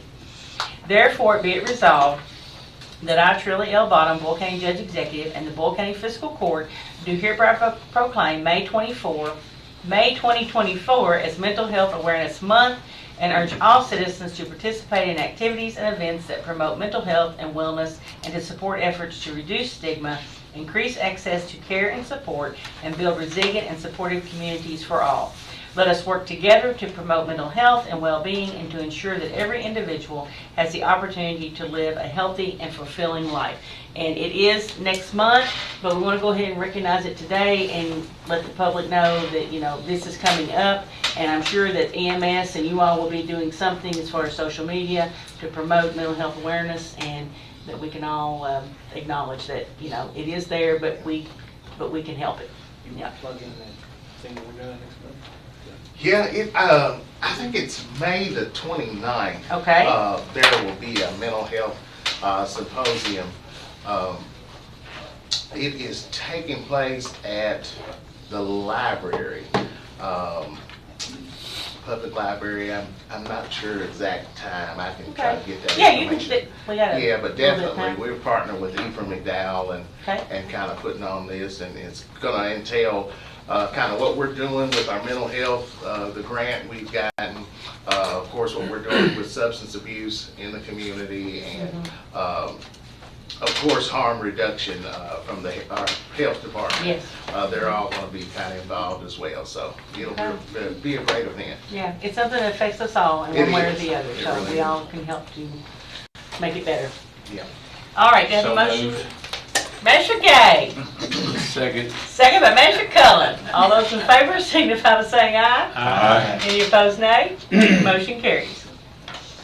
All right, and last but not least is National Historic Preservation Month, and this is also in May, but we want to, we're not going to, our first May meeting is after all these begin, so that's why I wanted to go ahead and get them on today, just so you are wondering why it's you doing May and April, but that's why. All right. Whereas historic preservation plays a vital role in protecting and promoting the heritage, culture, and identity of our communities, helps us understand and appreciate the past, present, and future. Whereas historic places are irreplaceable resources that contribute to the character, charm, and economic vitality of our cities, towns, and rural areas, and provide opportunities for education, tourism, and community engagement. Whereas National Historic Preservation Month is an annual event that takes place in May, serves as an opportunity to celebrate and recognize the achievements of historic preservation and to raise awareness about the value and importance of preserving our historic resources. Whereas the theme for National Historic Preservation Month is Resilient Communities, Preserving the Past and Building for the Future, which highlights the role of historic preservation in promoting sustainability, resilience, and equity in addressing the challenges of climate change, social justice, and economic development. Therefore, be it resolved that I, Trilly L. Bottom, Boyle County Judge Executive and the Boyle County Fiscal Court hereby proclaim May 2024 as National Historic Preservation Month and urge all citizens to participate in activities and events that celebrate and promote historic preservation, and to support efforts to protect and enhance our historic resources and to build resilient and inclusive communities for future generations. Let us honor and preserve our past and build a better future together. So moved. I knew you'd do it for me. Motion by Magistrate Ellis, second by Magistrate Bodner. All those in favor signify by saying aye. Aye. Any opposed, nay? Motion carries. Thank you all. Okay, and then next is Shannon Green. Shannon Green, come on down. Yeah, okay. Good more's coming in too. Okay, yeah, come on in. Sheriff, are you okay? You need me for anything? That was sweet. She want to make sure I remember tomorrow. Okay, okay. All right, Shannon. I just need approval for the training incentive for Casey McCoy. All right. So moved. Second. Motion by Magistrate Gay, second by Magistrate Sleeper. Any discussion? Seeing none, all those in favor of the motion signify by saying aye. Aye. Any opposed, nay? Motion carries. Tell him he's got his incentive paid up. Make him come in here for it next time. All right, Sheriff's first quarter report. Can I do it from here? Yes, sir. Have my first quarter report here, and I need recognition or approval from you lovely people. Just needs to be acknowledged. Yes, Yeah. acknowledged. So, We acknowledge it. court acknowledges your first quarter report. Thank you. All right. Sit that down. Okay, I'm gonna make one little change in our agenda. We're so close. I know. I'm going to move Senior Citizen Director Ben Grant up because what we're going to discuss next may take a little time, and I don't want to make him sit through all that if he doesn't want to. No, I appreciate that. I want to thank you for the late addition to the agenda. And let me have an hour and a half of the court's time. It's not going to be an hour and a half. If it is, I promise you can throw me out and watch your hair grow back. I don't think that's happening. I don't think that's your special request. I do want to thank you for the opportunity to come here today. I know I was here a few weeks ago discussing our allocation request, but some things have developed that are of, that could be of significant impact. And that's what I'm here to talk with you all about today. Some of you may remember pre-COVID, I had the idea of bringing all of our food service in-house, away from the catering contract that is administered through Bluegrass Ads 5-year contract, and bringing all that in-house in order to provide a better product to our senior citizens in a more timely manner, and have the ability to kind of adapt on the fly, because there are times when having a delivery from Lexington every day is problematic. There's potholes in the road. I don't know if y'all heard that. Sometimes they get potholes. Ooh, that's news. Yeah, right. And so it's Trio is the company that is contracted with, and they've done a fine job. I think we can do a little bit better, and I think we can do it a heck of a lot cheaper. So I'm going to pass these around quickly here, and if you all wouldn't care to take a look at those. And this is kind of a multifaceted thing, and it was all kind of. There was an ARPA request that I made that was kind of a linchpin for everything, and so the dominoes were set up, and the ARPA request is what is causing the dominoes to potentially fall over. I put in a request in February for $128,599 worth of commercial grade kitchen equipment. I found out Thursday that we were awarded that grant. So that is a huge first step in bringing that food service in-house. The good news is we are unable to bid on the project until 2025, which allows us plenty of time for construction and retrofit, and the ability to get our feet under us to make sure that day one we're moving forward quickly. Yes, sir. What about the drop dead date of expenditure of ARPA funds? I'm sorry? What about the drop dead date of expenditure of ARPA funds? I have to have everything purchased by September. Okay. And that's not going to be, that shouldn't be a problem. I have 3 bids in place. Already know where we're going to go with it, and we're going to have those conversations later this week or early next. So I included on that second page the ARPA funds. But if you'll look back at that first page, currently, as you can see, the meal cost for home delivered meals is $8 a meal. Now that does include the labor cost from Trio. That's what we have to pay back for their labor and delivery of the product. The meal cost for the congregate is $6, and now the adult day healthcare lunch I have included is not part of the Title III grant. But it is important to note, because that is something that we contract with Trio separately with, that is still a cost. So I included that all in together. So our total food costs, if you base it on year to date and then projection to the end of this fiscal year, is $365,406. Same scenario with what our estimated cost would be. You can see in the bottom of that first blue-headed block, the meal cost itself would be $215,514, and our labor portion of that would be $60,840. So you're looking at a total of $276,354, which is a difference of $89,052 that we're not throwing away, that we're able to keep in-house and use that to reinvest in ourselves. Which brings me to the second point. If you will look, there are 2 sets of floor plans. There's a black and white one, and then there's one that has some color on it. The black and white one is the one, it's how the building is laid out currently, the original floor plan. And I think the cornerstone on the building says 1992. Not much has been done to it since then, and we're due. It's time for a facelift. It's time to get our facility up to date by, in keeping with some of the expectation standards the senior community and the community in general expect when they come into a publicly funded building. So that said, if you'll bear with me, I'll try to point out the changes that we're looking at making. We'll start with that green block, which is the kitchen area. And if you'll compare that space to the original floor plan, you'll see an office, beauty shop, pantry, and kitchen. So what we're going to do, what we're looking at doing is extending that beauty shop wall down and eliminating that because it's not in use. We've not used it since I've been there. Obviously. Yeah, well, I haven't used it. So, and also that office space there is where David Chanel's office is, and he's our Title III director.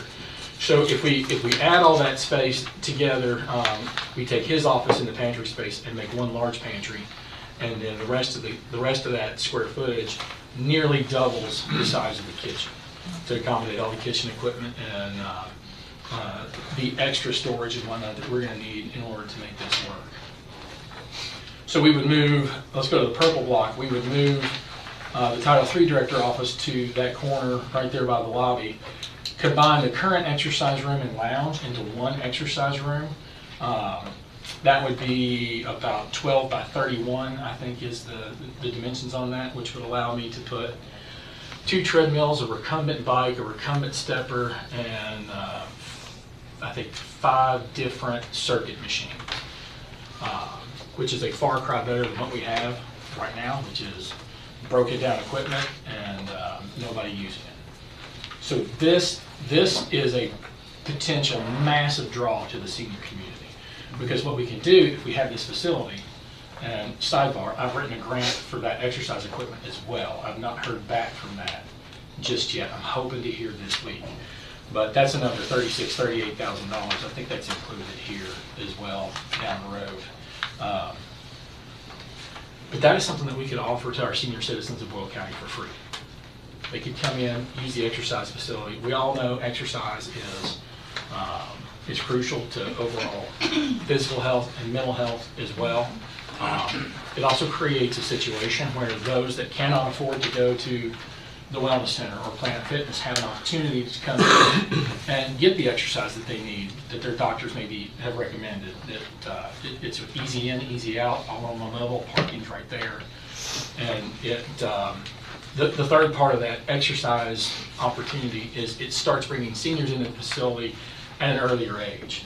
They'll start coming in at 60, early 60s instead of waiting down the road, becoming accustomed to coming to the center, which is likely going to lead to them continuing activities at the center as they progress through life. Just kind of a side note, if you notice the gray area in the walls, those are glassed openings. So when you come in, you'd be able to see directly through the lobby and the Title III Director's office into the community room. And if you'll note too, we've eliminated that hallway. So it would be all one massive open space. The Executive Director office would be doubled in size to include the office next door, also with a glass opening, and that would allow one area for both my office and conference space area to discuss things with our seniors as necessary, with their families as necessary, and also our adult and healthcare clients and their families and primary caregivers. Blue Lock. Not a lot of changes there, but they're necessary, and here's why. You may or may not be aware that Garrett County has closed their adult health care program, which means they have clients that need a place to go, which means a lot of them are coming to us. We've already gotten 4 from their facility. We have, I think, 2 more in the pipeline, and then we've picked up a couple more local folks that are in the pipeline as well. So, and when I say in the pipeline, it means we're navigating the Medicaid waters, which is a process in and of itself, as you can imagine. No concern with making the nurse's office smaller? Or? The nurse's office is massive. Okay. And inside that nurse's office, there is space for clients that have, sometimes, let me back up. Sometimes we have clients that they can't be seated all day. And especially if they're in a paraplegic or a quadriplegic situation. So, for example, I may have a client or two that that comes in and they need to be seated for an hour, but laying down for an hour, and alternate that throughout the day. So we've got that space in the current nurse's office, but that isolates them. That keeps them away from everybody else in the adult day healthcare facility, which negates the purpose of the socialization. So what we've done is just pulled that wall back and added a curtained area so they can still be closed off if they need some kind of treatment or if they need to be cleaned up or whatever the case may be. But they're still going to be able to be out in the open and participate just like anybody else in the facility will be as well. All right. I think currently, and don't quote me on this, I think currently that room's like 24 by 24, which is it's just it's unnecessary. It's big. It's bigger than this room. I guess that's all it was. Yeah. You have multiple people that need to be seen in there. Yeah. Yeah. So that's the reason for kind of cutting that back. You'll also notice too, the door between the hallway, the purple hallway, and the blue block there will be shifted down to include that second office there, and that will become a quiet room. So that will be a space for our participants to go if they're overstimulated, if they need, maybe not feeling well, they need to be just kind of. Because it's not just all senior citizens here. No, this is adults ages, adults with special needs ages 21 and up. That will need that, so that's great. Okay. And then cutting that corner off the craft room, all that does is just create a sense of more open space. So you're not really adding any square footage there, but you're giving the illusion of that and making the room and the area feel bigger. And the last part is the orange block or yellow, I don't know what color that is. I guess it's orange. Mango. Mango, we'll call it the mango block since Magister Collins suggested that. The mango block is currently a patio that is sparingly used because the sun beats down on it relentlessly most of the day. What we'd like to do is take that and cover it, have it HVAC controlled. And as you can see, the new exterior wall would be glass paneled, probably sliding doors with screens so that could be opened up. There's also flow coming off the senior activity room to get there and the adult day healthcare area to get there. So it'd be excellent overflow space for both facilities. Be a great place to do, for our Tai Chi folks to come, especially when the weather's nice. Our Bridge Club, I'm sure, would enjoy it. Any number of smaller groups. Our deaf community uses our facility several times a month for activities and game nights and things like that. So to have a space like that that's going to be attractive and enjoyable. Plus, if you've never been out there, it's farmland to the west of us there. So, and well, I don't know how many acres it is. It's probably 7 or 8 acres. But it's a nice view, and occasionally some wildlife wanders through there. And I think it's something that we would A, get a lot of use out of, B, really need the square footage for because of the growth in our adult day healthcare program, and C is I think it'd just be a great place for folks to gather. And just to back up real quick, the senior activity community room, it looks like you're taking the whole wall out right there. Is that true on the bottom side here? Yes. So that's all going to be open? Yeah, we would eliminate that hallway. Okay. Because all that hallway does is it's useless. Yeah. No,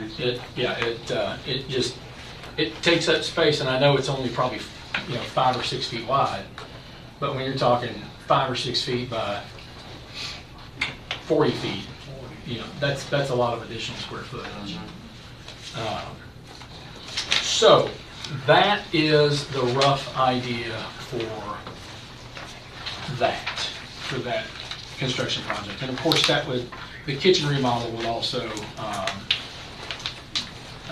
include the installation of the equipment and everything. So I've been able to secure one bid, and I'm going to be honest with you. I got the ARPA approval at, I think, 4 o'clock on Thursday afternoon, and it dawned on, I had a conversation with Judge Bottom yesterday, and she gave me the opportunity to come today, and so I put a whole lot of information together as quickly as I could. So I'm sure there will be questions. Hopefully there are no mistakes, but I'd already gotten a bid from a contractor.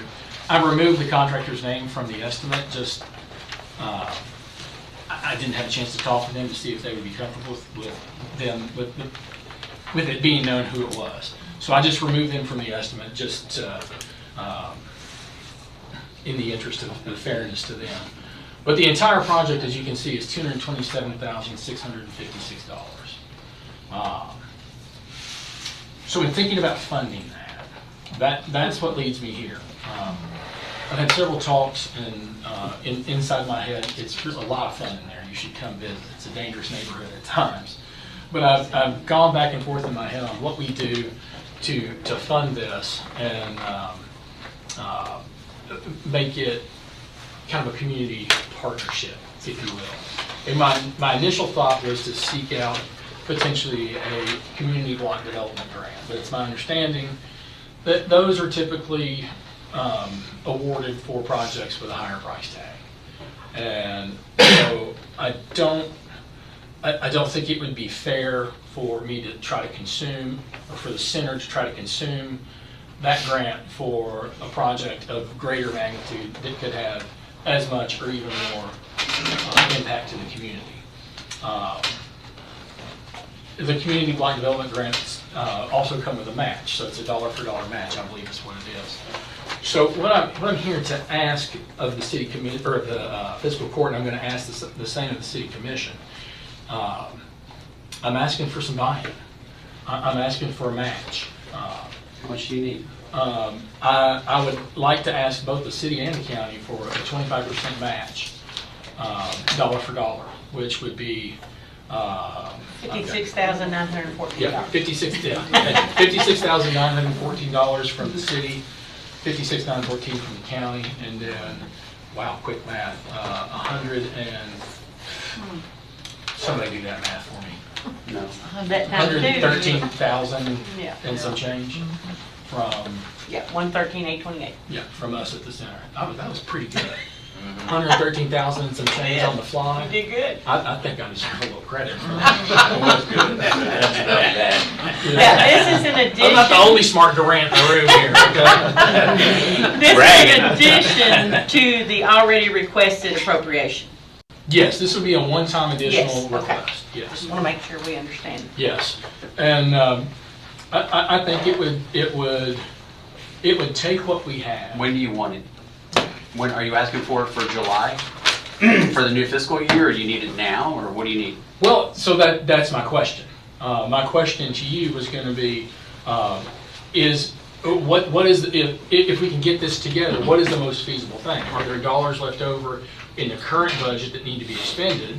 Well, you're looking the wrong way. Let's ask the person shaking their head. She's saying, no, there's not any extra money. So. Okay. So I'm asking for the upcoming fiscal year, is what I would be asking for. When do you need it? Well, I mean, obviously, the sooner we can get the construction projects done, the better, which allows us to get things rolling. So, you know, really any time after July.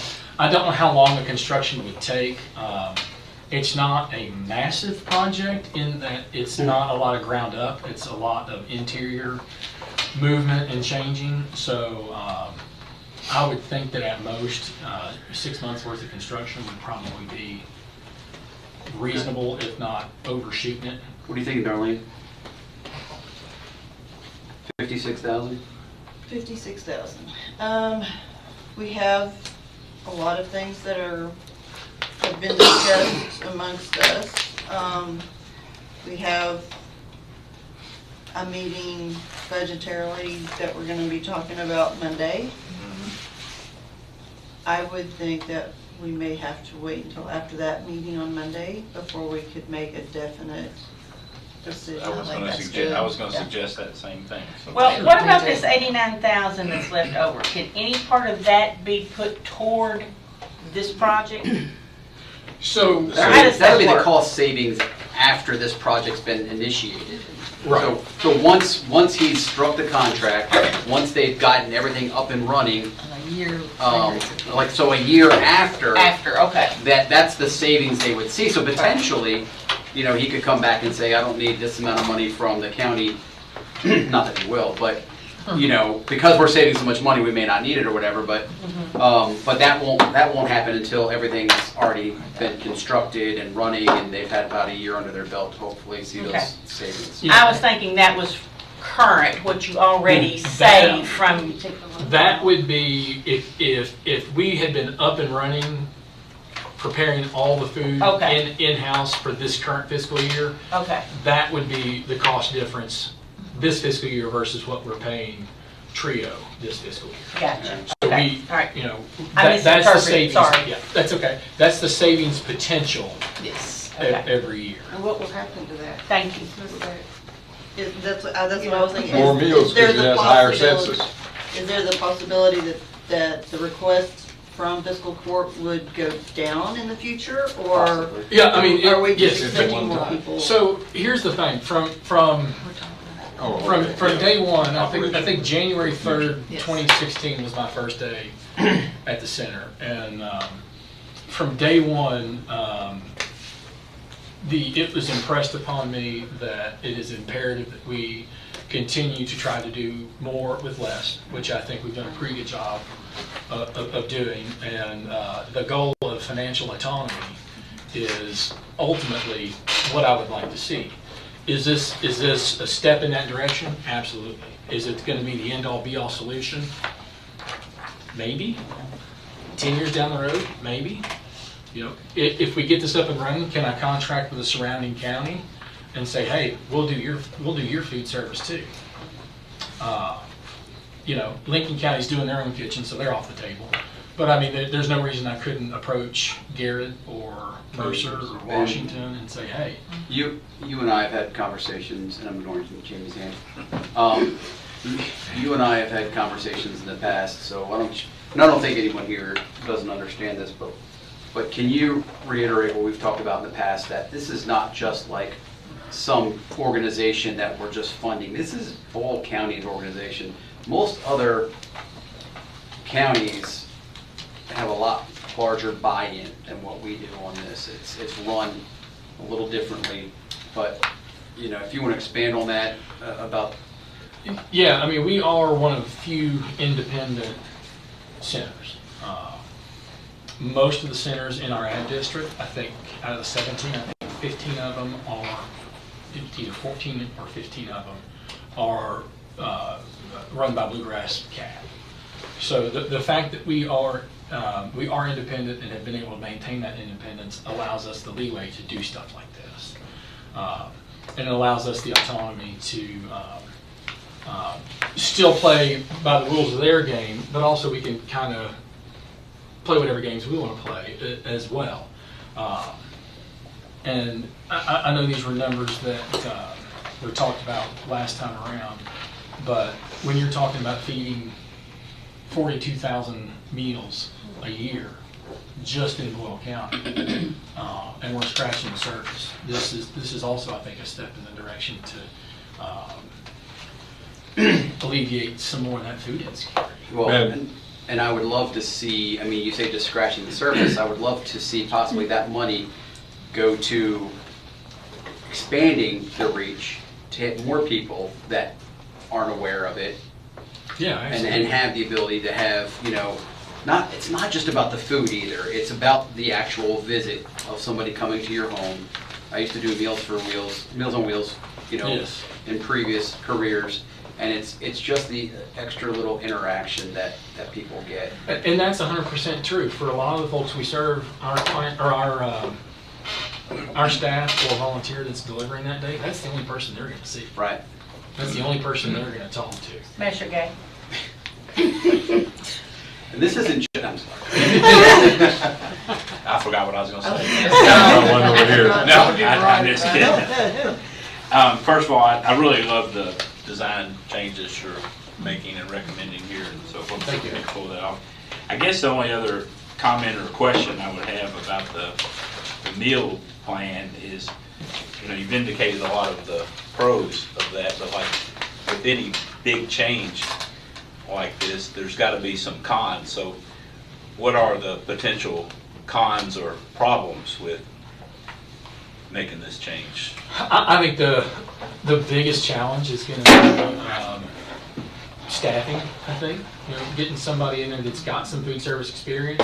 Ideally, what I would love to have is someone that's been involved with the school system, the food service program at the school system, or a nursing home, center college, anywhere where they're doing mass meals. Catch somebody that is maybe looking to do something a little bit different, that might be on a little smaller scale and a little less hectic. Do I have the ability to do it all myself? I mean, if I had to, I could, but I don't want to because I'm an expert in that. I want to surround myself with people that know what they're doing to maximize the efficiency at which we operate. So I think that's likely going to be the biggest challenge. And I mean, of course, there's going to be some logistical challenges along the road. And it's hard to say what they're going to be until they arrive. Ben, do you have other bids coming in? And secondly, what's the expiration date on this bid? On the bid in front of you? Well, I was supposed to meet with him this morning to have further discussion and had to put him off because I was coming here.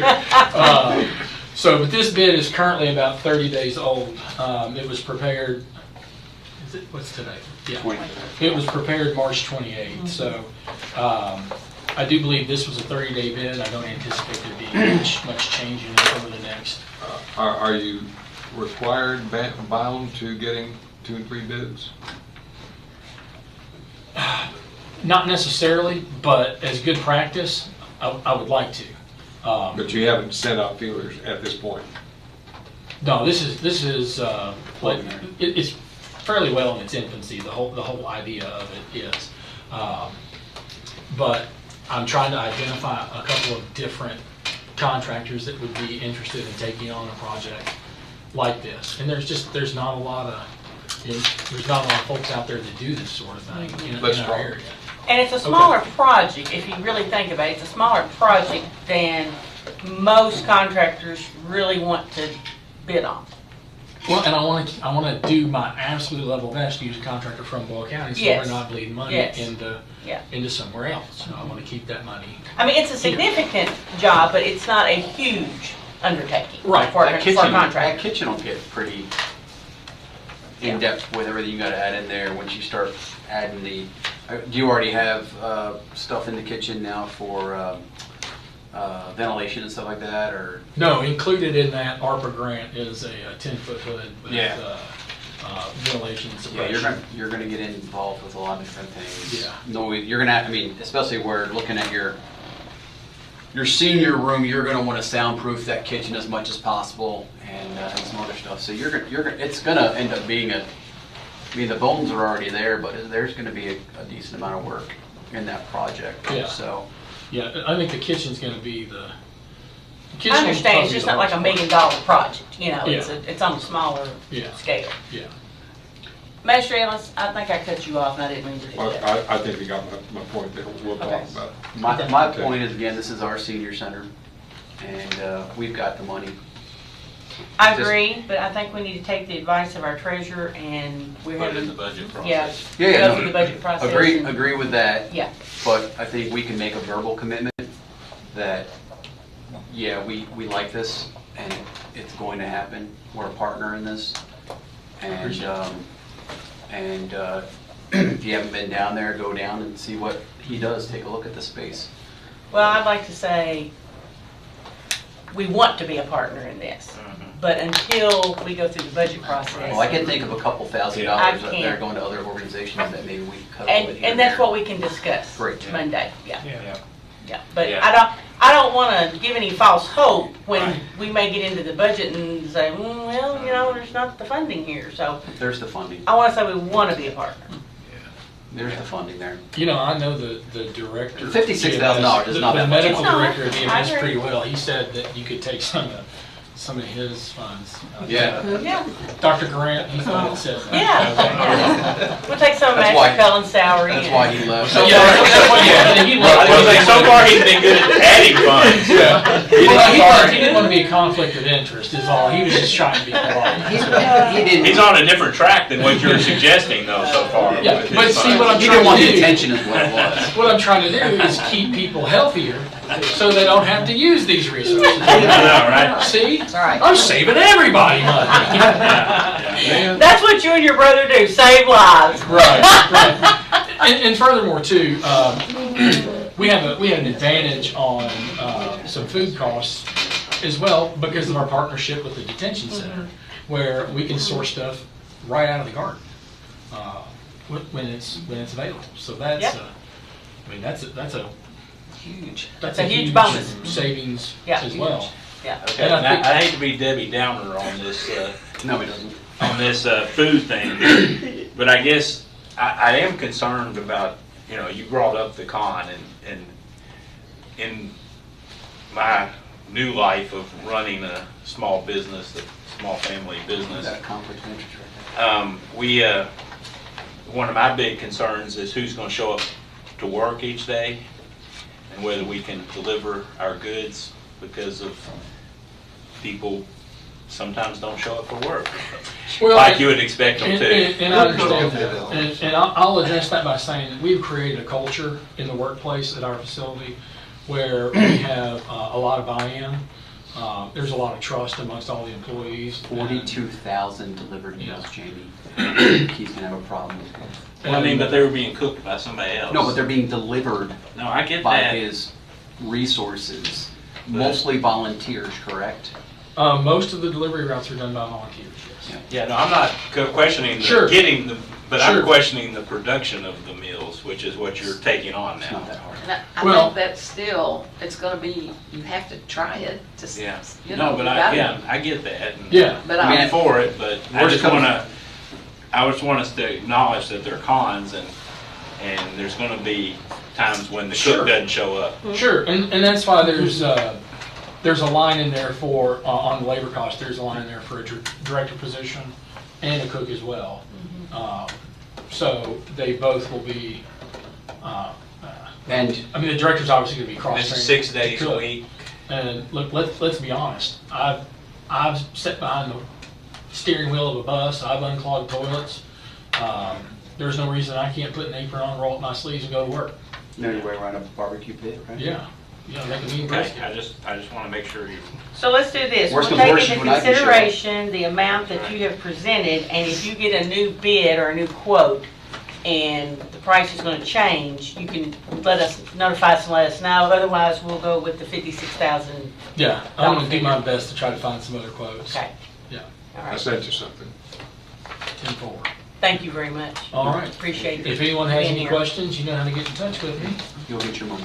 And I appreciate your time, and I appreciate all y'all do for the county. And We appreciate you. enjoy the remainder of Tom your will, budgeting. Tom will be down for lunch after. Good work. After meeting. Tom's coming down to lunch today. And are you gonna get to sit at your brother's table for Thanksgiving after that comment about, usually gets right? But he doesn't know won't hurt him, right?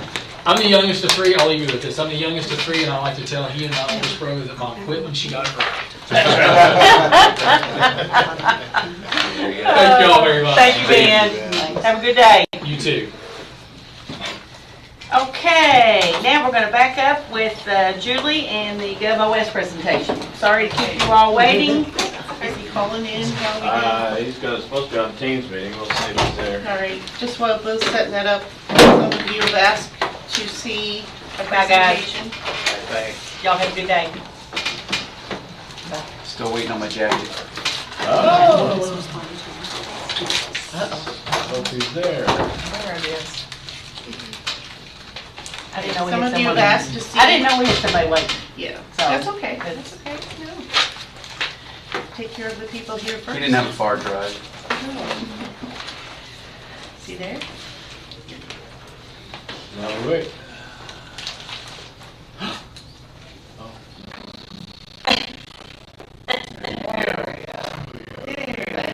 All right. What's his last name? Polovich? There's two of them. Matt Polovich? Yeah. Matt Polovich. Yes. Okay. So this is the occupational collection software you know, I think most of you know that Springbrook just didn't work for us, and we were charged with finding somebody else. We did contact another company that was recommended, and they would have to write software, which is what Springbrook did. So we're back to GovOS, which is the only one we can find that does what we need done. And so I'd like you to hear Matt, and then we'll talk. If that's okay. Oh, he's having a sound issue. Yeah. Matt, can you hear us? I know a little slightly.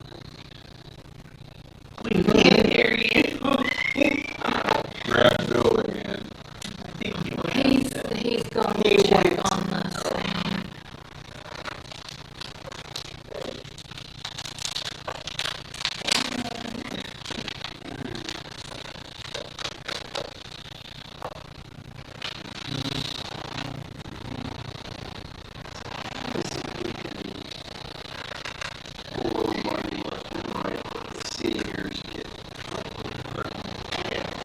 We cannot hear you. You can hear us, but we can't hear you. Okay? $6,000. Go through the process. Don't promise. Don't get I know off the cuff. I'm telling you what, if we can't afford $56,000 for seniors, it's a whole thing with a sham. This whole thing is a sham. We're gonna spend $40,000. I don't care. We're gonna spend $40,000 on Main Street Payroll Director. We can't spend $56,000 on a. We're not saying we can't. Well, We're not it saying we irritates the crap out of me. So I'm sorry. Go through the process. Well, we are gonna go. Don't promise things off the cuff here. First time we've seen this. So we gotta evaluate it.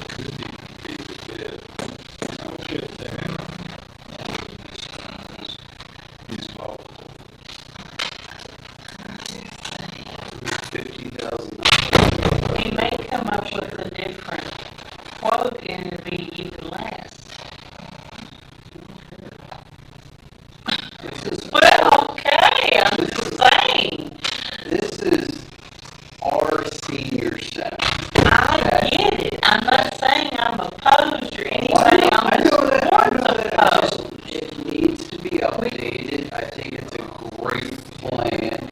It is. It's a great cost savings. Everybody agrees. Everybody agrees. Everybody, but I can see the Well, less you we had voted. what we had. Can't say we're gonna do it unless we voted.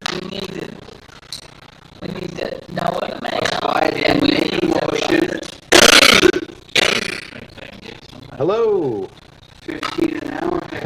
Yeah, all right. Technology, you gotta love it.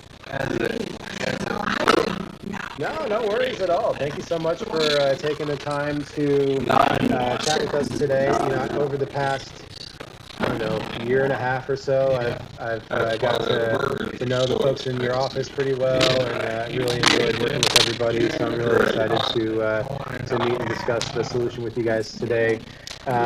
Just to give you a little bit of background, hi, my name is Matt Polovich. I'm the tax subject matter expert here over at GovOS. I also have on the call with me my colleague, Nick Stevenson. He's the Enterprise Account Executive for the state of Kentucky. And, you know, we work for a company called GovOS. We specialize in software for local governments just like yours, and we help clients improve operational efficiency, enhance compliance, and ultimately to help generate more revenue. Today, GovOS solutions are in place with about 800 jurisdictions all across the country, and we provide both city and county governments tools to help with everything from business licensing to cloud records to short-term rental identification and compliance, and and even occupational tax collection. Over the past 3 years, we've worked with other counties and cities in Kentucky to get a really deep understanding of the unique needs that your county has with this tax. And specifically, we work with 3 other counties that actually collect the quarterly withholding and profit taxes for both themselves and cities inside of their area. The GovOS solution is designed specifically to administer these taxes. It's not just an add-on to an enterprise solution that was never really designed to do that. And so today we're going to show you how our tax collection solution can help you overcome some of the challenges that your team has been facing, and ultimately how we're going to enable you to achieve your key strategic goals in the county. So before I get started, any questions over anything that I just said? All right, obviously I've got this presentation, but feel free to stop along the way if you have questions. We'd love to dig in a little bit more if something comes up. I'd like to start just by going over some of the challenges that we uncovered in conversations with Jackie and the team around the occupational tax collection solution. So first off, when I'm talking about current solution, we're talking about the existing platform, the KVS platform. That entire process that is kind of been created to leverage the KVS solution is incredibly manual. There's a lot of paper, there's a lot of manual data entry, transposing information from paper into the computer. And it's not just for your staff, but businesses in the area as well are dealing with paper. I heard earlier, we were listening in to some of the meeting earlier. I know we've got a couple of local business folks on the fiscal court here. You guys probably know as well as anybody that the entire administration of the tax is all done on paper, and the filing and the payments are all done on paper as well from your businesses. And that just creates a lot of inefficiencies for your staff. It takes up a lot of time, and it's really detrimental because all the time and energy that your staff is taking to manage and administer this tax is time and energy that's not spent doing more impactful tasks for the county. In fact, Trilly joined our demo a couple months ago, and I remember Jackie sitting there filing papers through the entire demo because she couldn't even take 90 minutes out of her day, couldn't even take 90 minutes to stop and watch what we had to present. And so I think that just speaks volumes that it is, we hear from folks all the time, this is a morning to midnight type administration. And, once a year, right around this time of year, when all the net profits and the quarterlies all come in, people get inundated with all the work that's required for administering the tax. And, some of the things that are not getting done. Number one, we're not even doing the basics of sending out notifications to businesses, letting them know that they owe or that they've got a filing that's upcoming. I heard a story about a postcard that we tried to create and send it out, but the return on the investment of that postcard was so low, we weren't generating new filings or getting businesses to file on time. So it just wasn't even worth doing that very basic notification to folks. And ultimately, what's struggling here, what we're struggling with is the enforcement.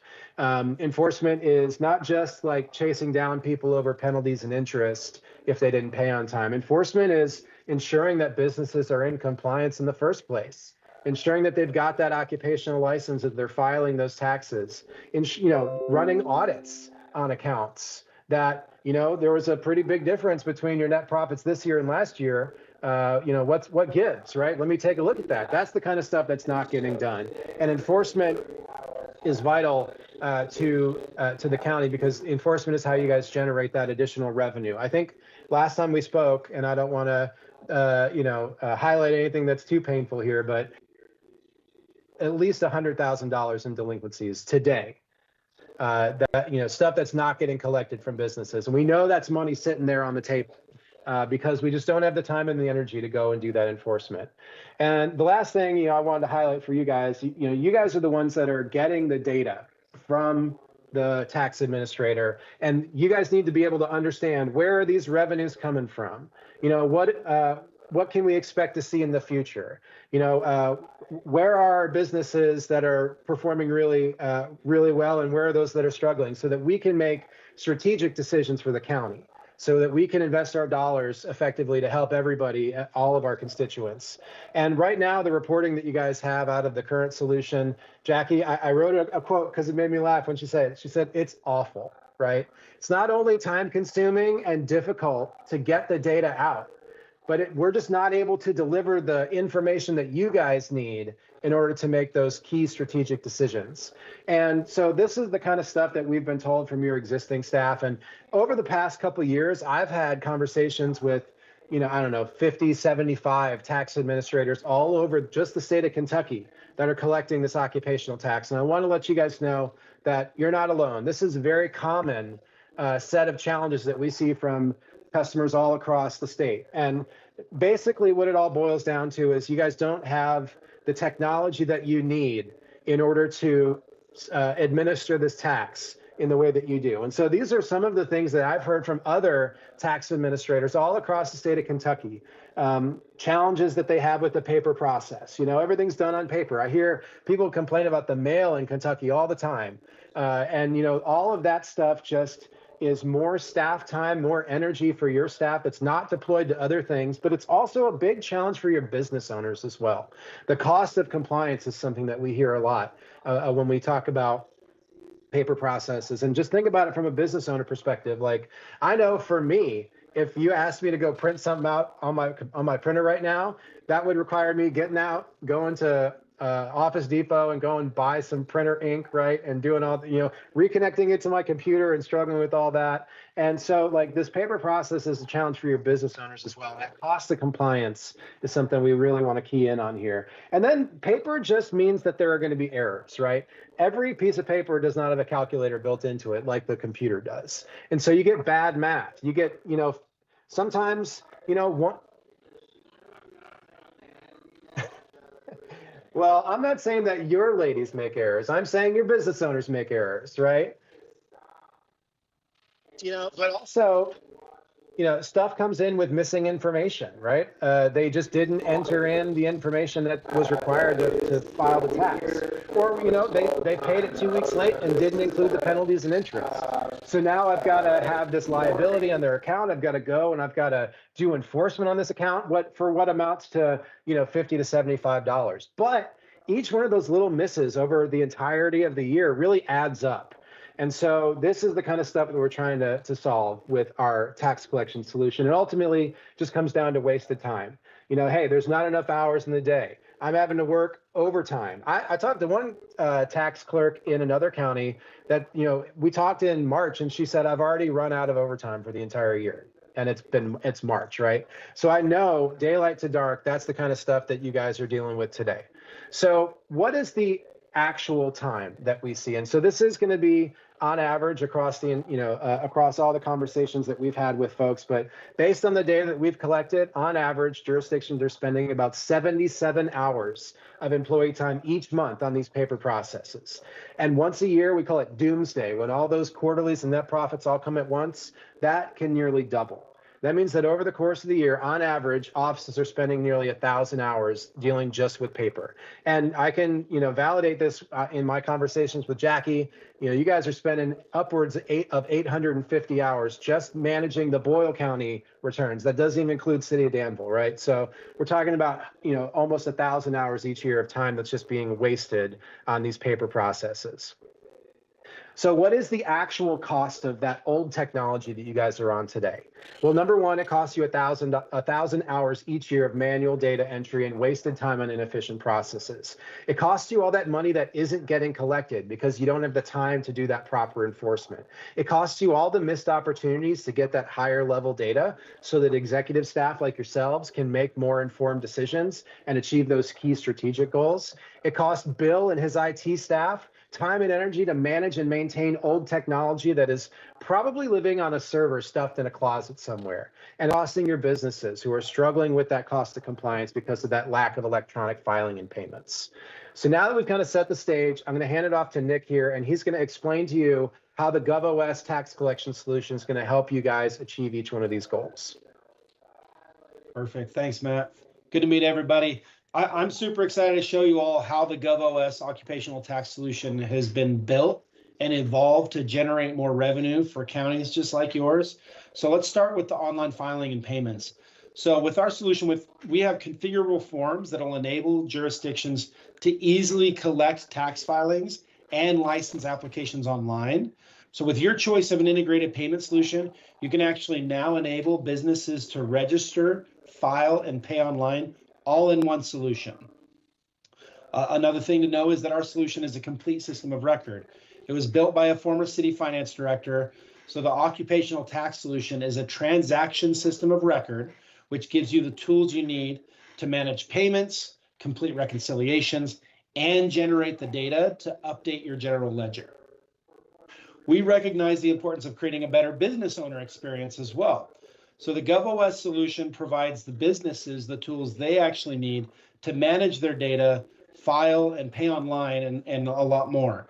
With automatic alerts, notifications, account management tools, and an easy to use filing experience, businesses can actually reduce their cost of compliance, which makes them more likely to pay on time. And then also, we are built to drive improved enforcement.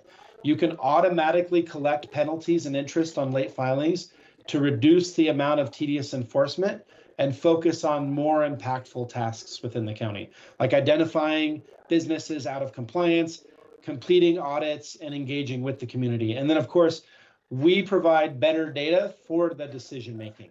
So the solution will actually allow you to easily build powerful reports on the fly and then get unprecedented access to your data. You'll combine demographic, geographic, and transaction data to supply detailed analytics to decision makers without spending hours in Excel. Better data leads to better decisions so that you can help your community achieve its strategic goals. So now let's talk a little bit more about the features of the solution, and even more important, the impact that they'll have for your county. So one, we want to make sure that we're enabling these businesses to register, file, and pay online. That's just critical.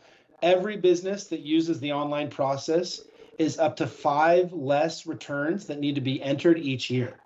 Online filing can do auto calculations to reduce errors. It can automatically apply penalties and interest, so you can actually reduce the amount of enforcement required from your team, and it can reduce the cost of compliance for businesses, making them, again, more likely to pay in full on time. Then the second thing, you need a solution that not only buys you time to do more enforcement, but also enables you to do better enforcement. Better enforcement means less time spent chasing down late fees and more time focusing on audits and identifying businesses that are out of compliance. And then let's talk about technology. Moving to the cloud is a critical step in aligning with technological best practices. Cloud solutions are robust and feature-rich and continue to improve without the costly IT staff time and energy. These systems can be accessed through a web browser with nothing to install on your computer. So even if there was some type of global pandemic that forced everyone to work from home, that would never happen, right? You're covered because you can access the software from anywhere. And then you need a solution that gives you access to your data for actionable reporting.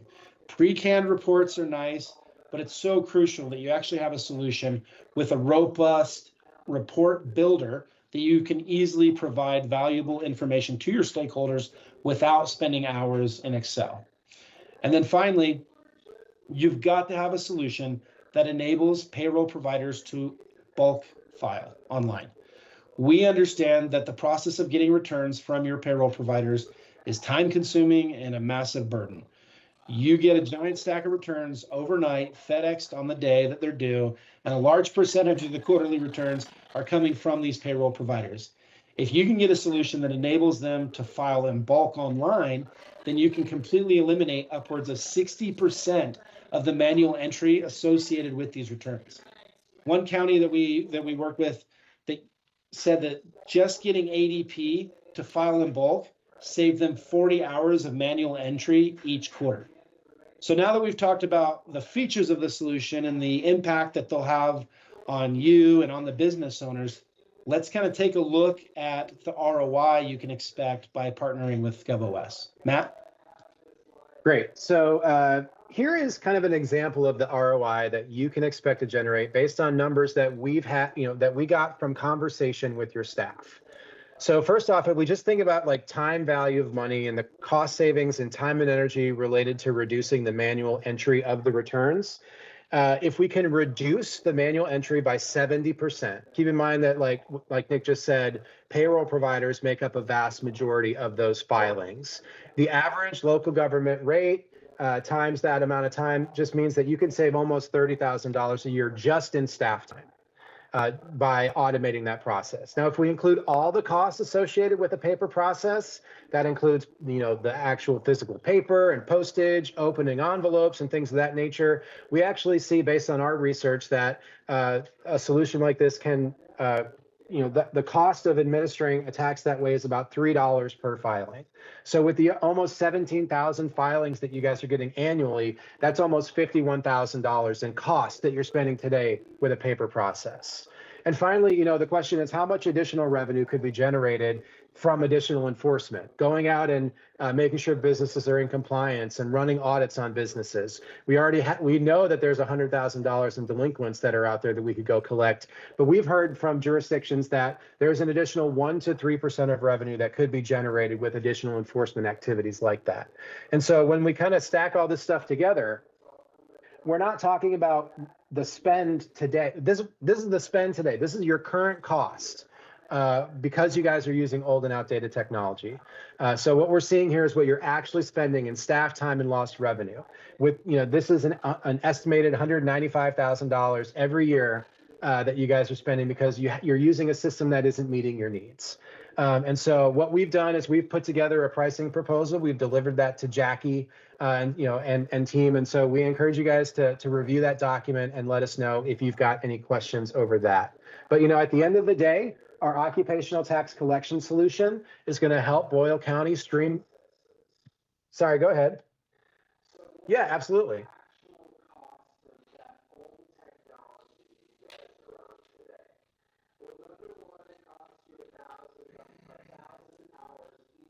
Yeah, that's correct. So it's a combination of delinquents, not running audits. It costs you all that money that isn't getting collected. Not collecting every dollar that's owed. A lot of time when we talk to tax collectors all across the country, they say, oh, well, this person filed late. We just didn't collect the penalties and interest because it was too time consuming to go after it, right? These folks, there was some weird information that they filed, but we don't have time to run an audit, so we can't go and get that information, make sure that they're paying correctly. Or there's businesses out there that are out of compliance, not operating and not filing taxes, but we just don't have the time and energy to go get that stuff done. So that's the estimate of.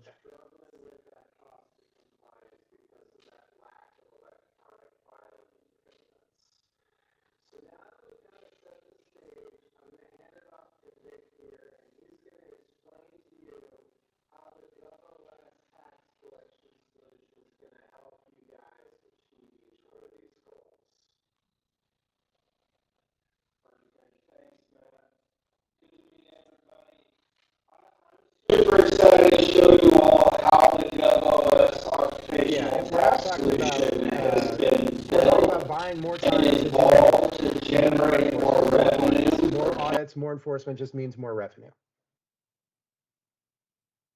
No problem. And, thank you for jumping in too. I want, if you have questions, certainly let me know. But at the end of the day, this is what we're trying to do. These are the goals we're trying to achieve with you guys, right? Reduce that manual data entry so you can spend that time more effectively on revenue generating activities. We want to make life a little bit easier, not just for your staff so that they're not working, morning to midnight like they are today. Also make life a little bit easier for the business owners in the county and in the city that are filing these taxes. And ultimately, what that means for you guys is better data, better information, and better decisions out of the fiscal court. So that's all that we really had for you in the presentation today. I do have a recording of the demonstration that we did with Trillian team a couple months back. So I'd be more than happy to send that in a follow-up if you actually want to see this thing in action. But I'd love to open up the floor to any questions you guys might have on the solution here.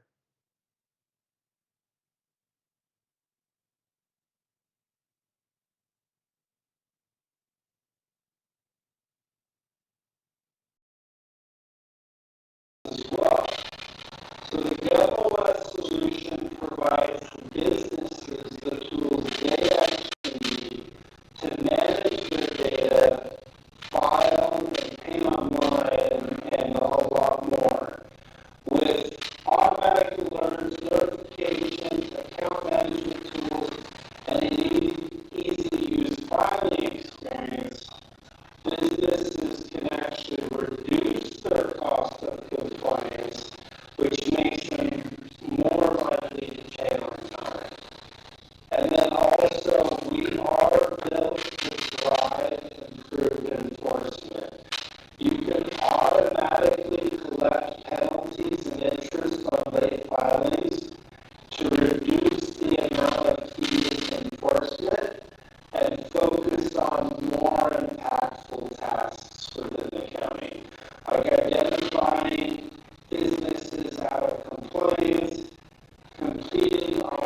and then get unprecedented access to your data.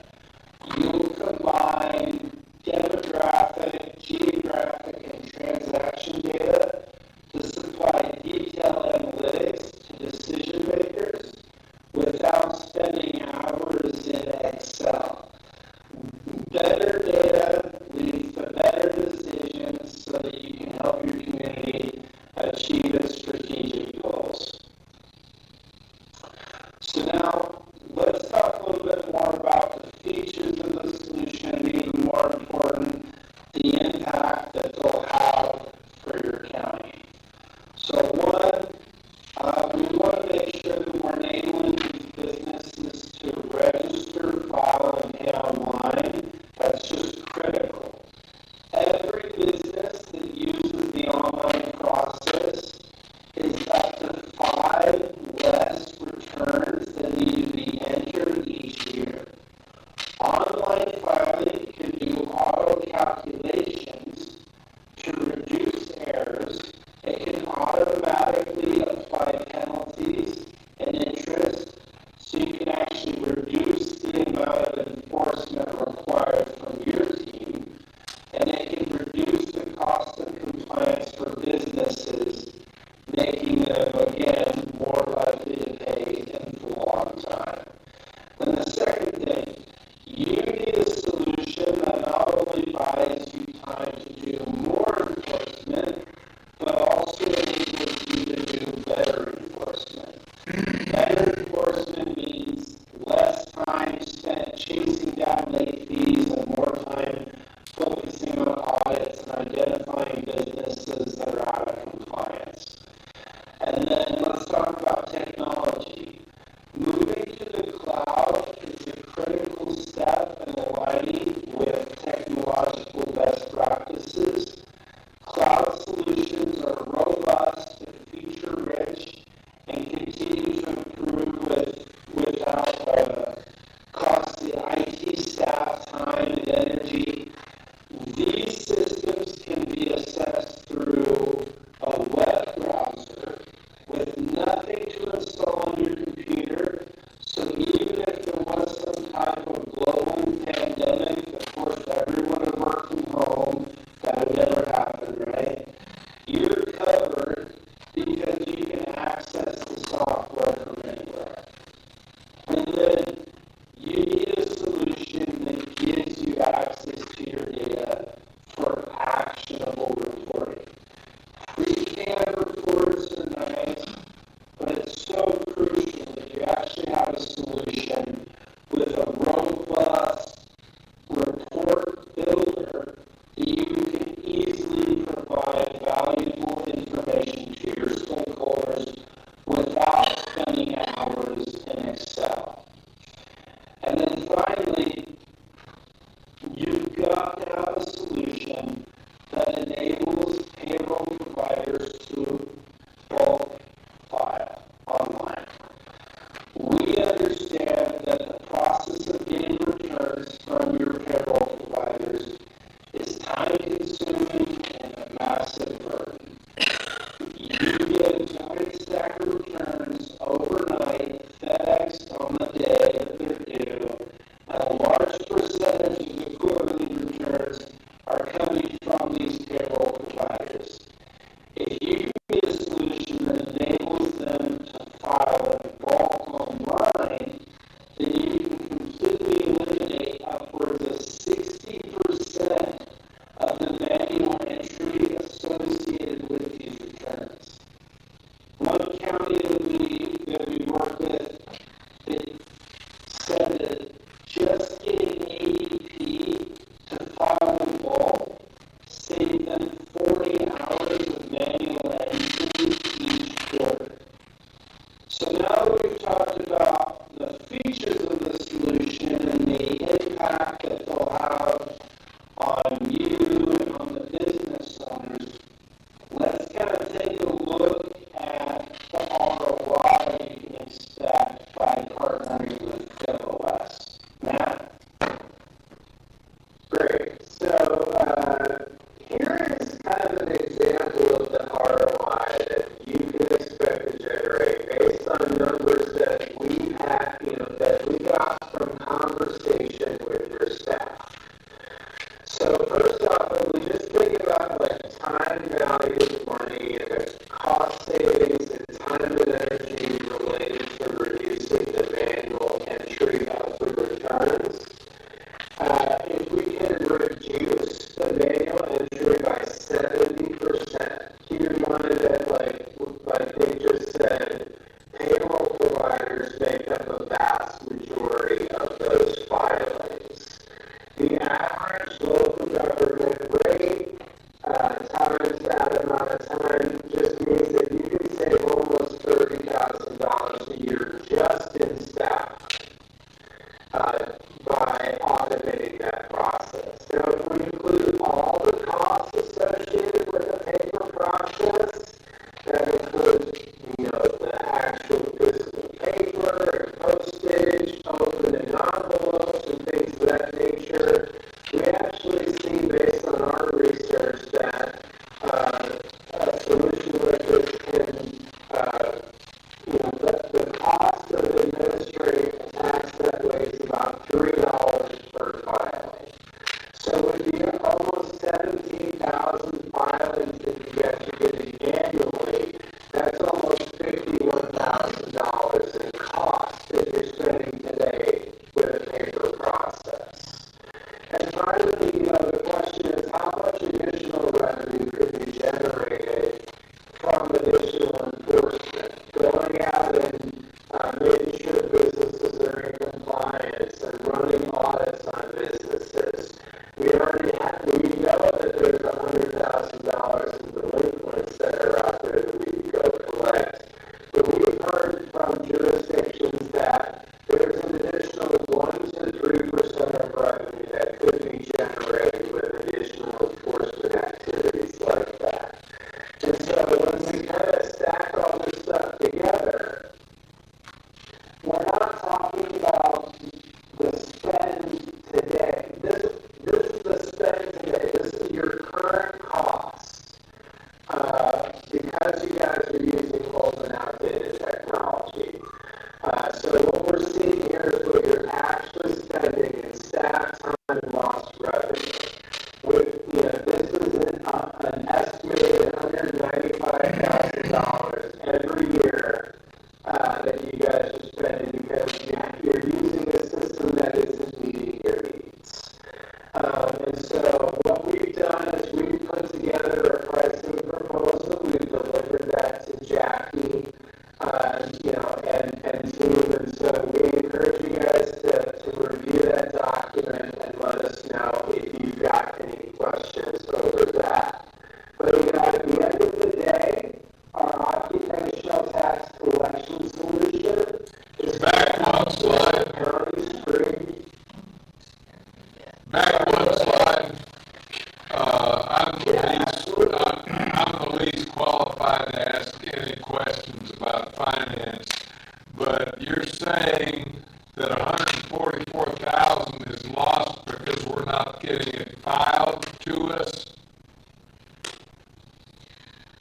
Yeah, that's correct. So it's a combination of delinquents, not running audits, from what you got and not collecting every dollar that's owed. A lot of time when we talk to tax collectors all across the country, they say, oh, well, this person filed late, we just didn't collect the penalties and interest because it was too time consuming to go after it, right? These folks, there was some weird information that they filed, but we don't have time to run an audit, so we can't go and get that information, make sure that they're paying correctly. Or there's businesses out there that are out of compliance, not operating and not filing taxes. We still have the time and energy to go get that stuff done. Would you be recommending an audit or every mean, that's gonna be costly too. We audit the returns. We do that in-house. To make sure that they're paid. Like if they have employees and they're not turning in their wage reports, we catch that through the annual tax return. There are CPAs. So that's not gonna be cut out at all. No, we'll do it. They don't have time to do it. Have more time. Thank you. Okay. Yeah, and we're not talking about, we're talking about buying more time to do more enforcement, more audits, more enforcement just means more revenue. Thank you. No problem. And, thank you for jumping in too. If you have questions, certainly let me know. But at the end of the day, this is what we're trying to do. These are the goals we're trying to achieve with you guys, right? Reduce that manual data entry so you can spend that time more effectively on revenue-generating activities. We want to make life a little bit easier, not just for your staff, so that they're not working, morning to midnight like they are today. Also make life a little bit easier for the business owners in the county and in the city that are filing these taxes. And ultimately, what that means for you guys is better data, better information, and better decisions out of the fiscal court. So that's all that we really had for you in the presentation today.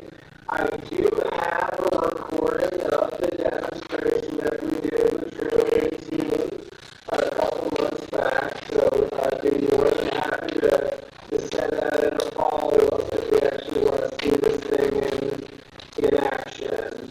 But I'd love to open up the floor to any questions you guys might have on the solution here.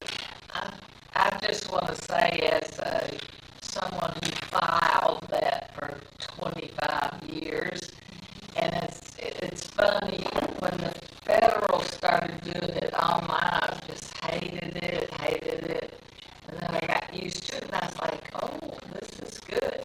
Then the state did it, had a few bugs, and I was like, oh, this is good, why can't we get this on everything, and then now, that's the last thing I think that an employee here in Boyle County would need online. They can get you just do it all electronic. It's great. We've had multiple community members, business owners that have asked us if we have the capability. Are you going to do it? Yeah, that's what I always said. So I'm sure especially after going to cost. I'm going to talk about the numbers for a little bit. It's just under $115,000 a year. So that, I'm sure, gives you a little sticker shock. But you gotta see, if you look towards the back, you'll see a page that's got money, dollar bills on it. And I just kind of want to talk to you a little bit about how we think we're already paid for it.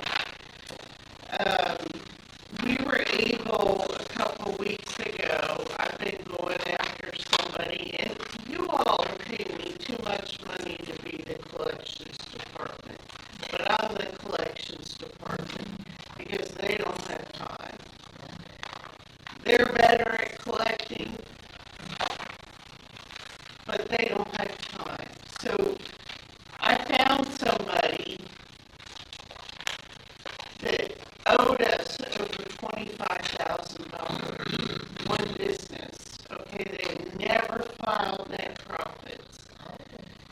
I found an industry that owed us, I think it was something like thousand that had never paid. There's money out there that we don't have time to collect. But I've collected 774,000, or we have collected 774, I think it is, thousand of just easy money that we some 47. But then, here's the way I think we should pay for this part of it.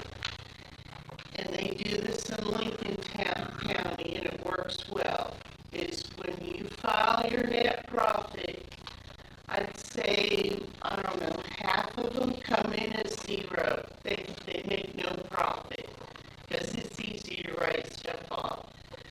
We set a minimum threshold of $25. You've probably raised around $50,000 right there. Easy. Everybody pays a filing fee or a threshold. We had somebody call the other day that said, "What's your minimum?" We don't have a minimum. Easy way to pay for part of this. I pay $175 to the state every year. Right. As the minimum. We're leaving the money on the table. Then you won't have to have 2.5 staff people. I think we can do it 1.5. And the half is only during filing time. And here's a big thing too. When people file, they misunderstand that. Everyone else couldn't really help, and that's dealing with suicide. Suicide is one of the things that all of us contemplate that a time or two. We've been to the where it's dark and there doesn't seem any ray of hope. And folks, when you're incarcerated, your ray of hope is gone. I don't care what we got out here, but it's gone in the jail. And because all freedom is lost and all hope is taken away, and they can't run to mama, can't run to daddy, or the wife, or the husband. But Ray was very instrumental with me. He taught me a lot. And you know what it cost Boyle County? Absolutely nothing. It costs nothing. I've sat at Ray Sabatini's house and sat in classes that he would teach at his house, and never charged a penny. Wouldn't take nothing. But Ray loved us Kentucky jailers that much. He loved his work that much. And really he cared about people. And I don't know the exact date, but Ray, the last I saw him, we ran into each other in one of Central Baptist's blood gathering places, and the mosquito clinic, I call it. And he was there, and I said, "Ray, what are you doing in here?" He says, "I'm on my 4th COVID." I said, "Oh, Ray." And we stood and talked for about 15 minutes in the parking lot, and that was the last I got to see Ray. Ray doesn't fight anymore. He won the battle. Amen. Sometime this weekend, he passed away. I'd like for us to close. Remember Ray Sabatini. We close our meeting today. Very sorry for your loss. That's all I have. Thank you, Mr. Harmon. Mr. Collins? No, nothing right now. Just, outside of, let's make sure we remember Ray and his family, but also Mother's Day is coming up before our next meeting, so let's make sure we celebrate our mothers and all they do for us and all they do for us. Thank you. Mr. Gay? Magistrate Sleeper and I met with Angie as the Solid Waste Committee on April 16th. Angie reported that the recycling employees are being cross-trained and that we're no longer going to be using floaters at our convenience centers. So basically phasing out the floaters. Then also she informed us that the Solid Waste and her people will be taking care of the Brass Band Festival and the Boyle County Fair as far as their garbage needs. That Earth Day Festival was this past weekend, so my note says it's coming up on Saturday, but that's now happened. So that's happened. The Perryville Convenience Center, that the new entrance is open with the new fence, and I believe she said the sign was still coming as of our meeting. I'm not sure if it's up yet or not, but it should be soon. I don't think so.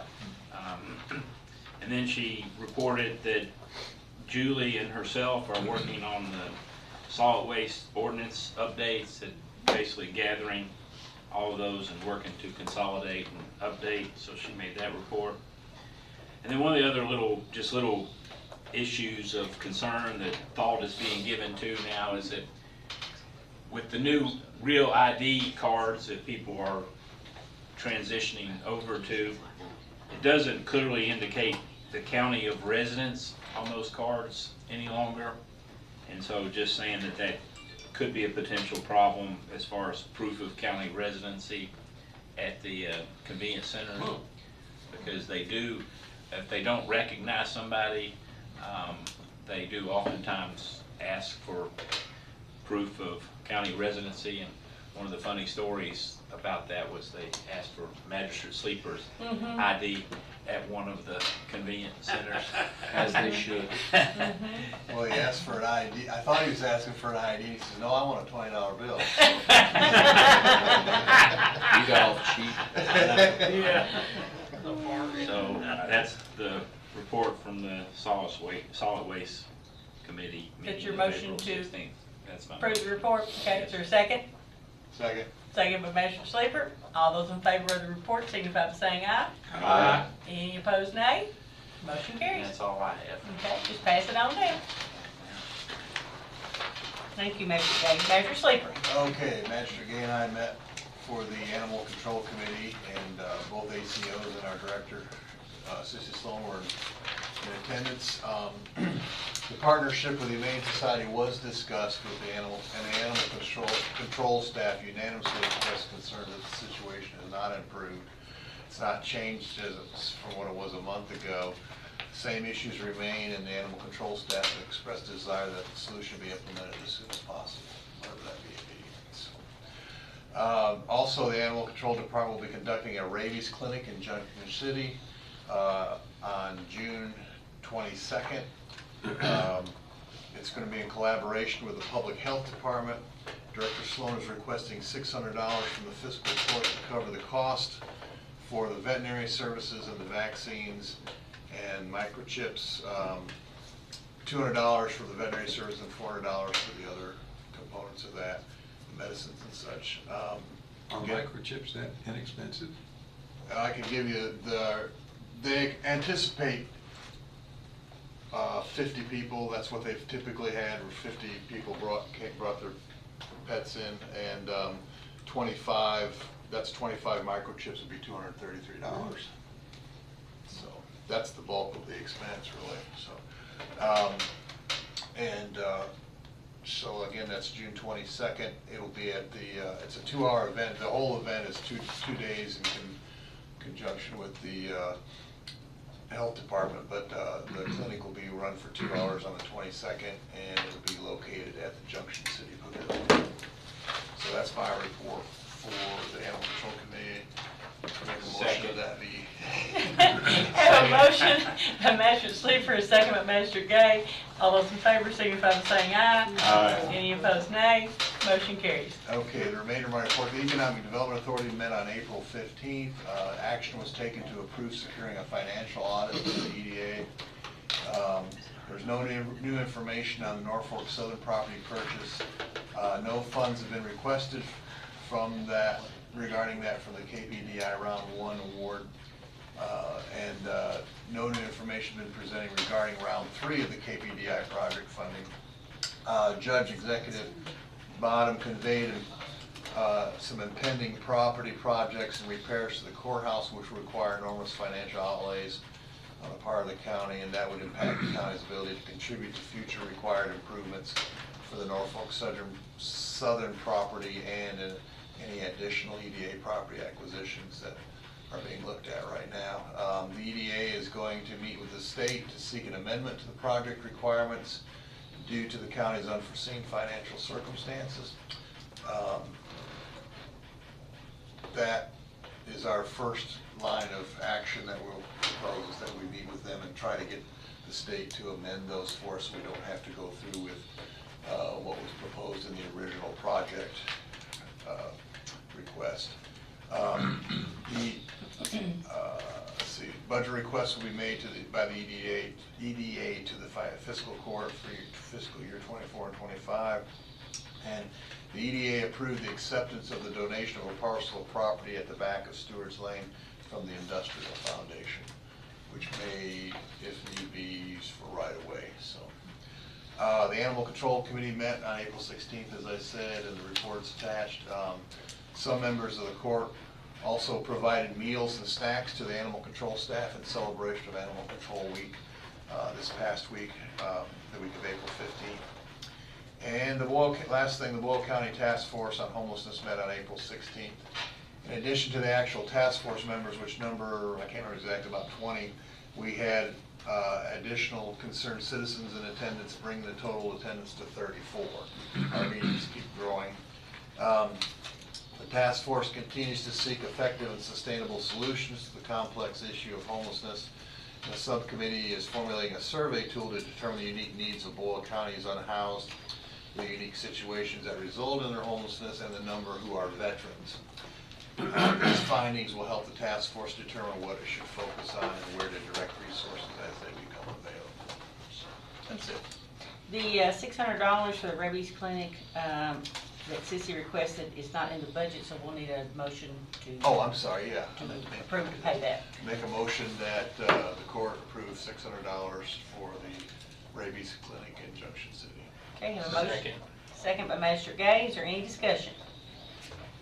All those in favor of the motion signify by saying aye. Aye. Any opposed, nay? Motion carries. Thank you, Master Sleeper.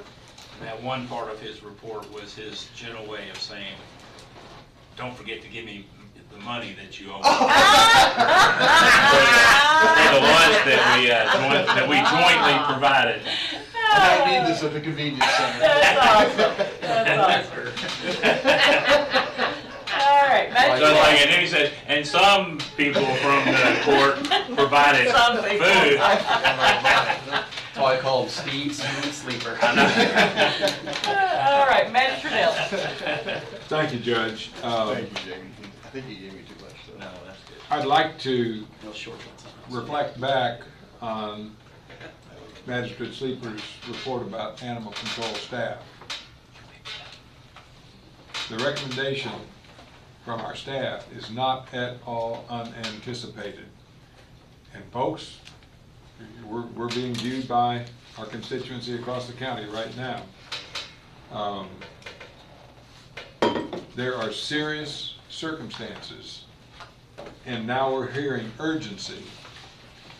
And I personally know two of the animal control officers extremely well, and we cannot jeopardize the professional folks that we've got right now without addressing the urgency that they've expressed to us. I think I need not say more, but we know where we were months ago, and some of us anticipated exactly what we're looking at right now, and something must be done, and soon. On a positive note, please go out and go just shy of the convenience center in Perryville and walk around the Crawford House grounds. It's truly remarkable that we have a wealthy preservationist, passionate about Kentucky history, 70 miles away from here. He is a resident of Louisville, but he has committed himself philosophically and financially to bringing back the Crawford House, and it's truly remarkable what he's done, so much so that he's now being invited to speak at the Genealogical Society in its meeting in November, and I'm hoping that we will get a huge crowd out there because they're taking film and pictures of it throughout the process of the renovation. And if you could see what they started with versus what they already have accomplished, it's beyond remarkable. The Perryville water situation reached a crescendo point where Thursday of last week, the mayor, Rob Kernodle, and I spoke rather extensively, and if anybody missed it in the newspaper, I've got a copy here. Mayor Kernodle and I both share the opinion that with 8 breaks now in a 90 to 220 day period of time, and the oppressive tax that's put on for the sewage use by the Danville Water Company that has caused hundreds of gallons by many, many, many residents of the 400 plus families in Perryville to spend additional money for the cost of those breaks to get back to pure water. The mayor individually has announced to me that he is privately petitioning the city of Danville for compensation for his water usage, to be an example that he will share with all the constituents of the Perryville area, including farmers and businesses in the area. So that's something to be resolved in the near future, and hopefully it will be resolved favorably for those people, including, as the city manager mentioned when we met not only Thursday at the council meeting of Perryville, but also in a separate meeting that I attended, where the city manager acknowledged the heavy and high level of folks who are elderly and others who are on fixed incomes, single parent families. So that cost, I personally believe there should be some level of compensation to the residents of Perryville and surrounding areas. On Sunday, my wife and I attended, we're both members of the Boyle Landmark Trust, and we attended their annual meeting where the honors were given. Dawn Osborne, Penn Station owner and 7th generation Penn Station, received on behalf of her mother, Jean Lane, who has passed away, an honor. Michael Thomas Hughes received a wonderful ovation and an award that day for his work on African American history. Matthew Ellis, the head of the Forkland Association for the Forkland area, received an award, and Tim Montgomery received accolades and was there, and actually he's a board member. The Heritage Hospice Blue Jean Ball is June 14. If you have never been, please go. Wear your blue jeans and be prepared to participate in the auction. It is a tremendous amount of fun. It's you can't beat a fundraiser for an organization more than hospice, if any of you have ever had an experience with hospice with family or friends. So please put that on your calendar and come and enjoy it. And last, and I think this hails back to Magistrate Sleeper, the concerns and even confusion about House Bill 5 and homelessness and the potential for arrest is now reaching a crescendo to the point where we can absolutely be assured that it's going to go into the court system and be challenged. Even this morning there was another major article or coverage on television about it, and there is some confusion about the level of attention that will be made to incarceration, which of course we have to be concerned with, because especially if it's someone not identified to Boyle County, and often that's going to be the case, our level of compensation in our jail will be nominal. So, Judge, that's my report. Thank you, Mr. Dell. Mr. Wagner? Yes, just met with the Boyle County Board about the lease. We're still talking about that, but they're in 100% agreement that, well, I won't say 100%, but they said the people that were there were in agreement the park at Junction City needs improvement. And so Mayor Douglas and I were at that meeting. We also met with Tommy Barton, the Director of Parks and Rec, and Josh Morgan, the City Engineer, at the park, and Fire Chief Elam was also there for Junction City. And they gave us some real good recommendations about how to spend the money that we okayed last meeting, the $50,000 that we pulled out from the grant that we didn't get to put immediately to use. And we've got a lot of good ideas, definitely updating the basketball court is badly needed, and doing some baseball field. They said I didn't think maybe the baseball field was getting used as much as it should, but he said that fits a niche that doesn't go anywhere. None of their parks address this one niche for these certain age teenage boys. And so he said that, updating that would be really good. And then, of course, encouraged that we get a little splash pad. And so he gave us some really good recommendations. They did.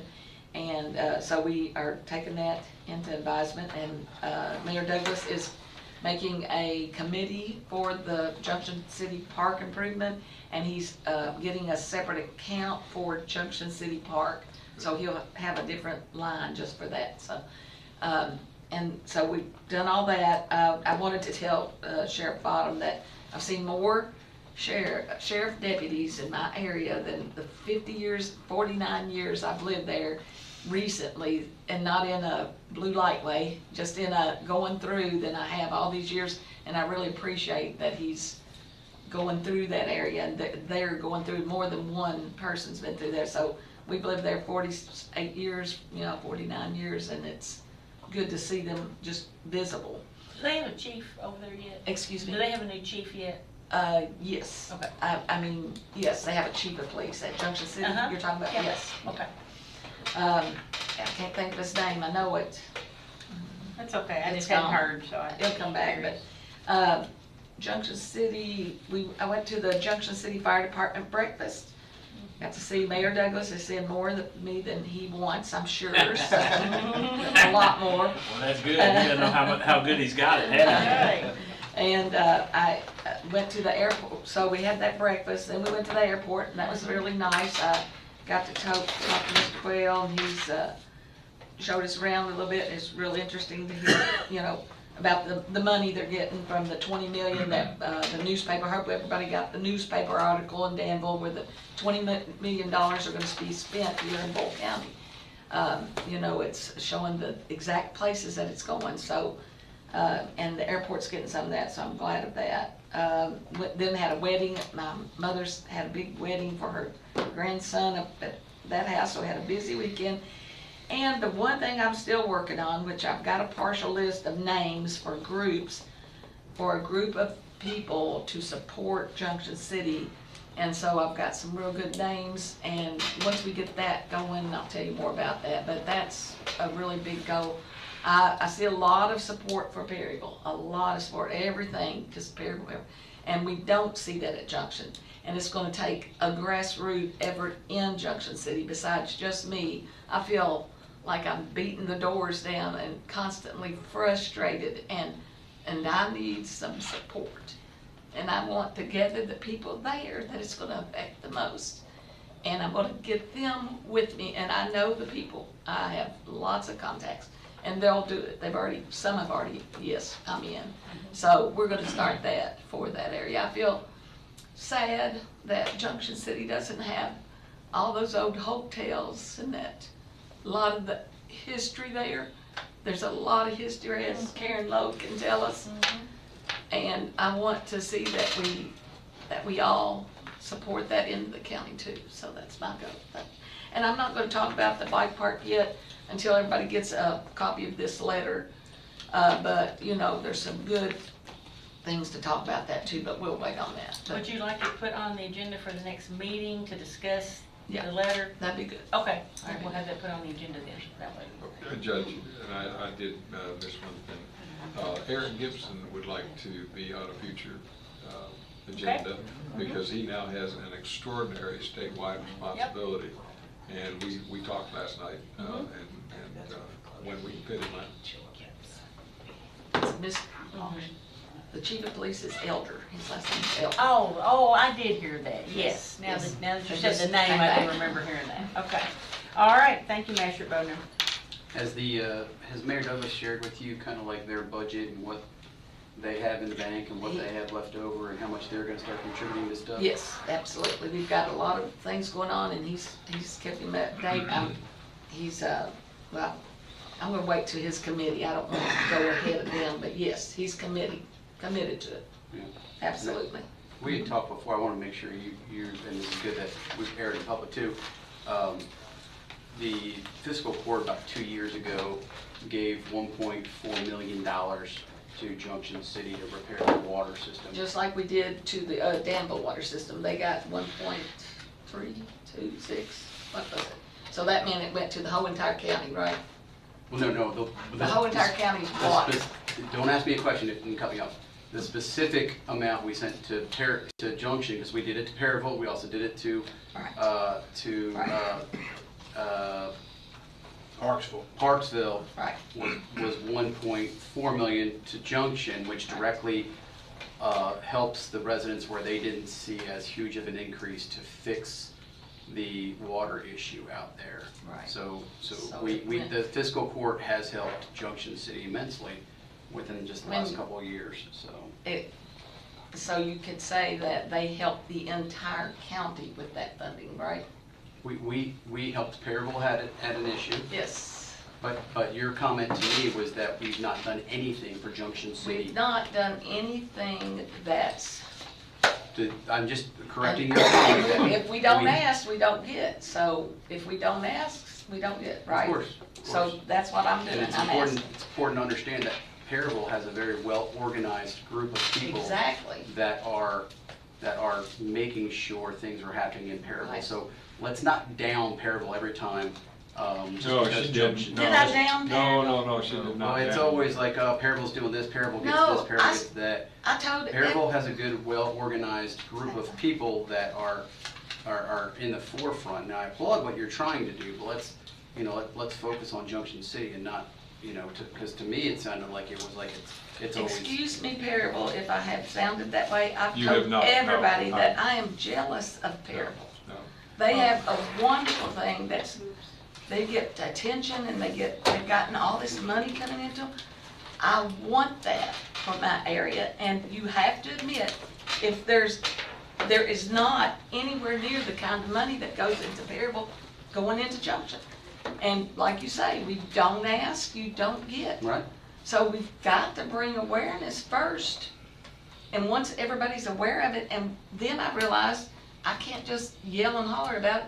I've got to do something, ground level, grassroots, and that's what I'm doing. Paul and I talked this week, and what she's doing to organize this group will have tremendous impact. I just don't want to come across that the county's not funding for Junction City. I don't like that attitude of that we've not done anything. Perryville has been very good about asking for a lot of stuff. So Right. I think that's the major difference. That's exactly right. You're right, and now we're asking. And now we're gonna follow their lead. They are great at this. And we're gonna follow, and I've always said I'm jealous of how great Allie does. I want somebody like her.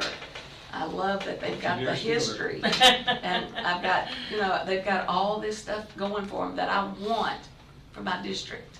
And it's gonna happen. Well, I applaud your efforts, Magistrate Bodner, and I think it will happen, and I think your leadership is going to help it get there. So, and it is sad that the buildings are gone, because you think back of the glory days of Junction City when it was called Goresville, I believe, or Goresburg, when it was a thriving place, you know, to be with the railroad and the depot and the hotel and all that stuff. So a lot of things are gone. Time changes things, but there's no reason that it can't be rebuilt. So I applaud your leadership. And Judge, Jesse. I would hope that former Mayor Logue, who spoke to the Genealogical Society a couple months ago, would be on that agenda. She's on my list. Oh, yes. I haven't got On on the the agenda list. to present, because she gave an extraordinary history of the Junction City folks and what they accomplished just a couple months ago at Genealogical Society. So if she'd speak for 5 or 10 minutes when you get your group together, that would be fantastic. Yep.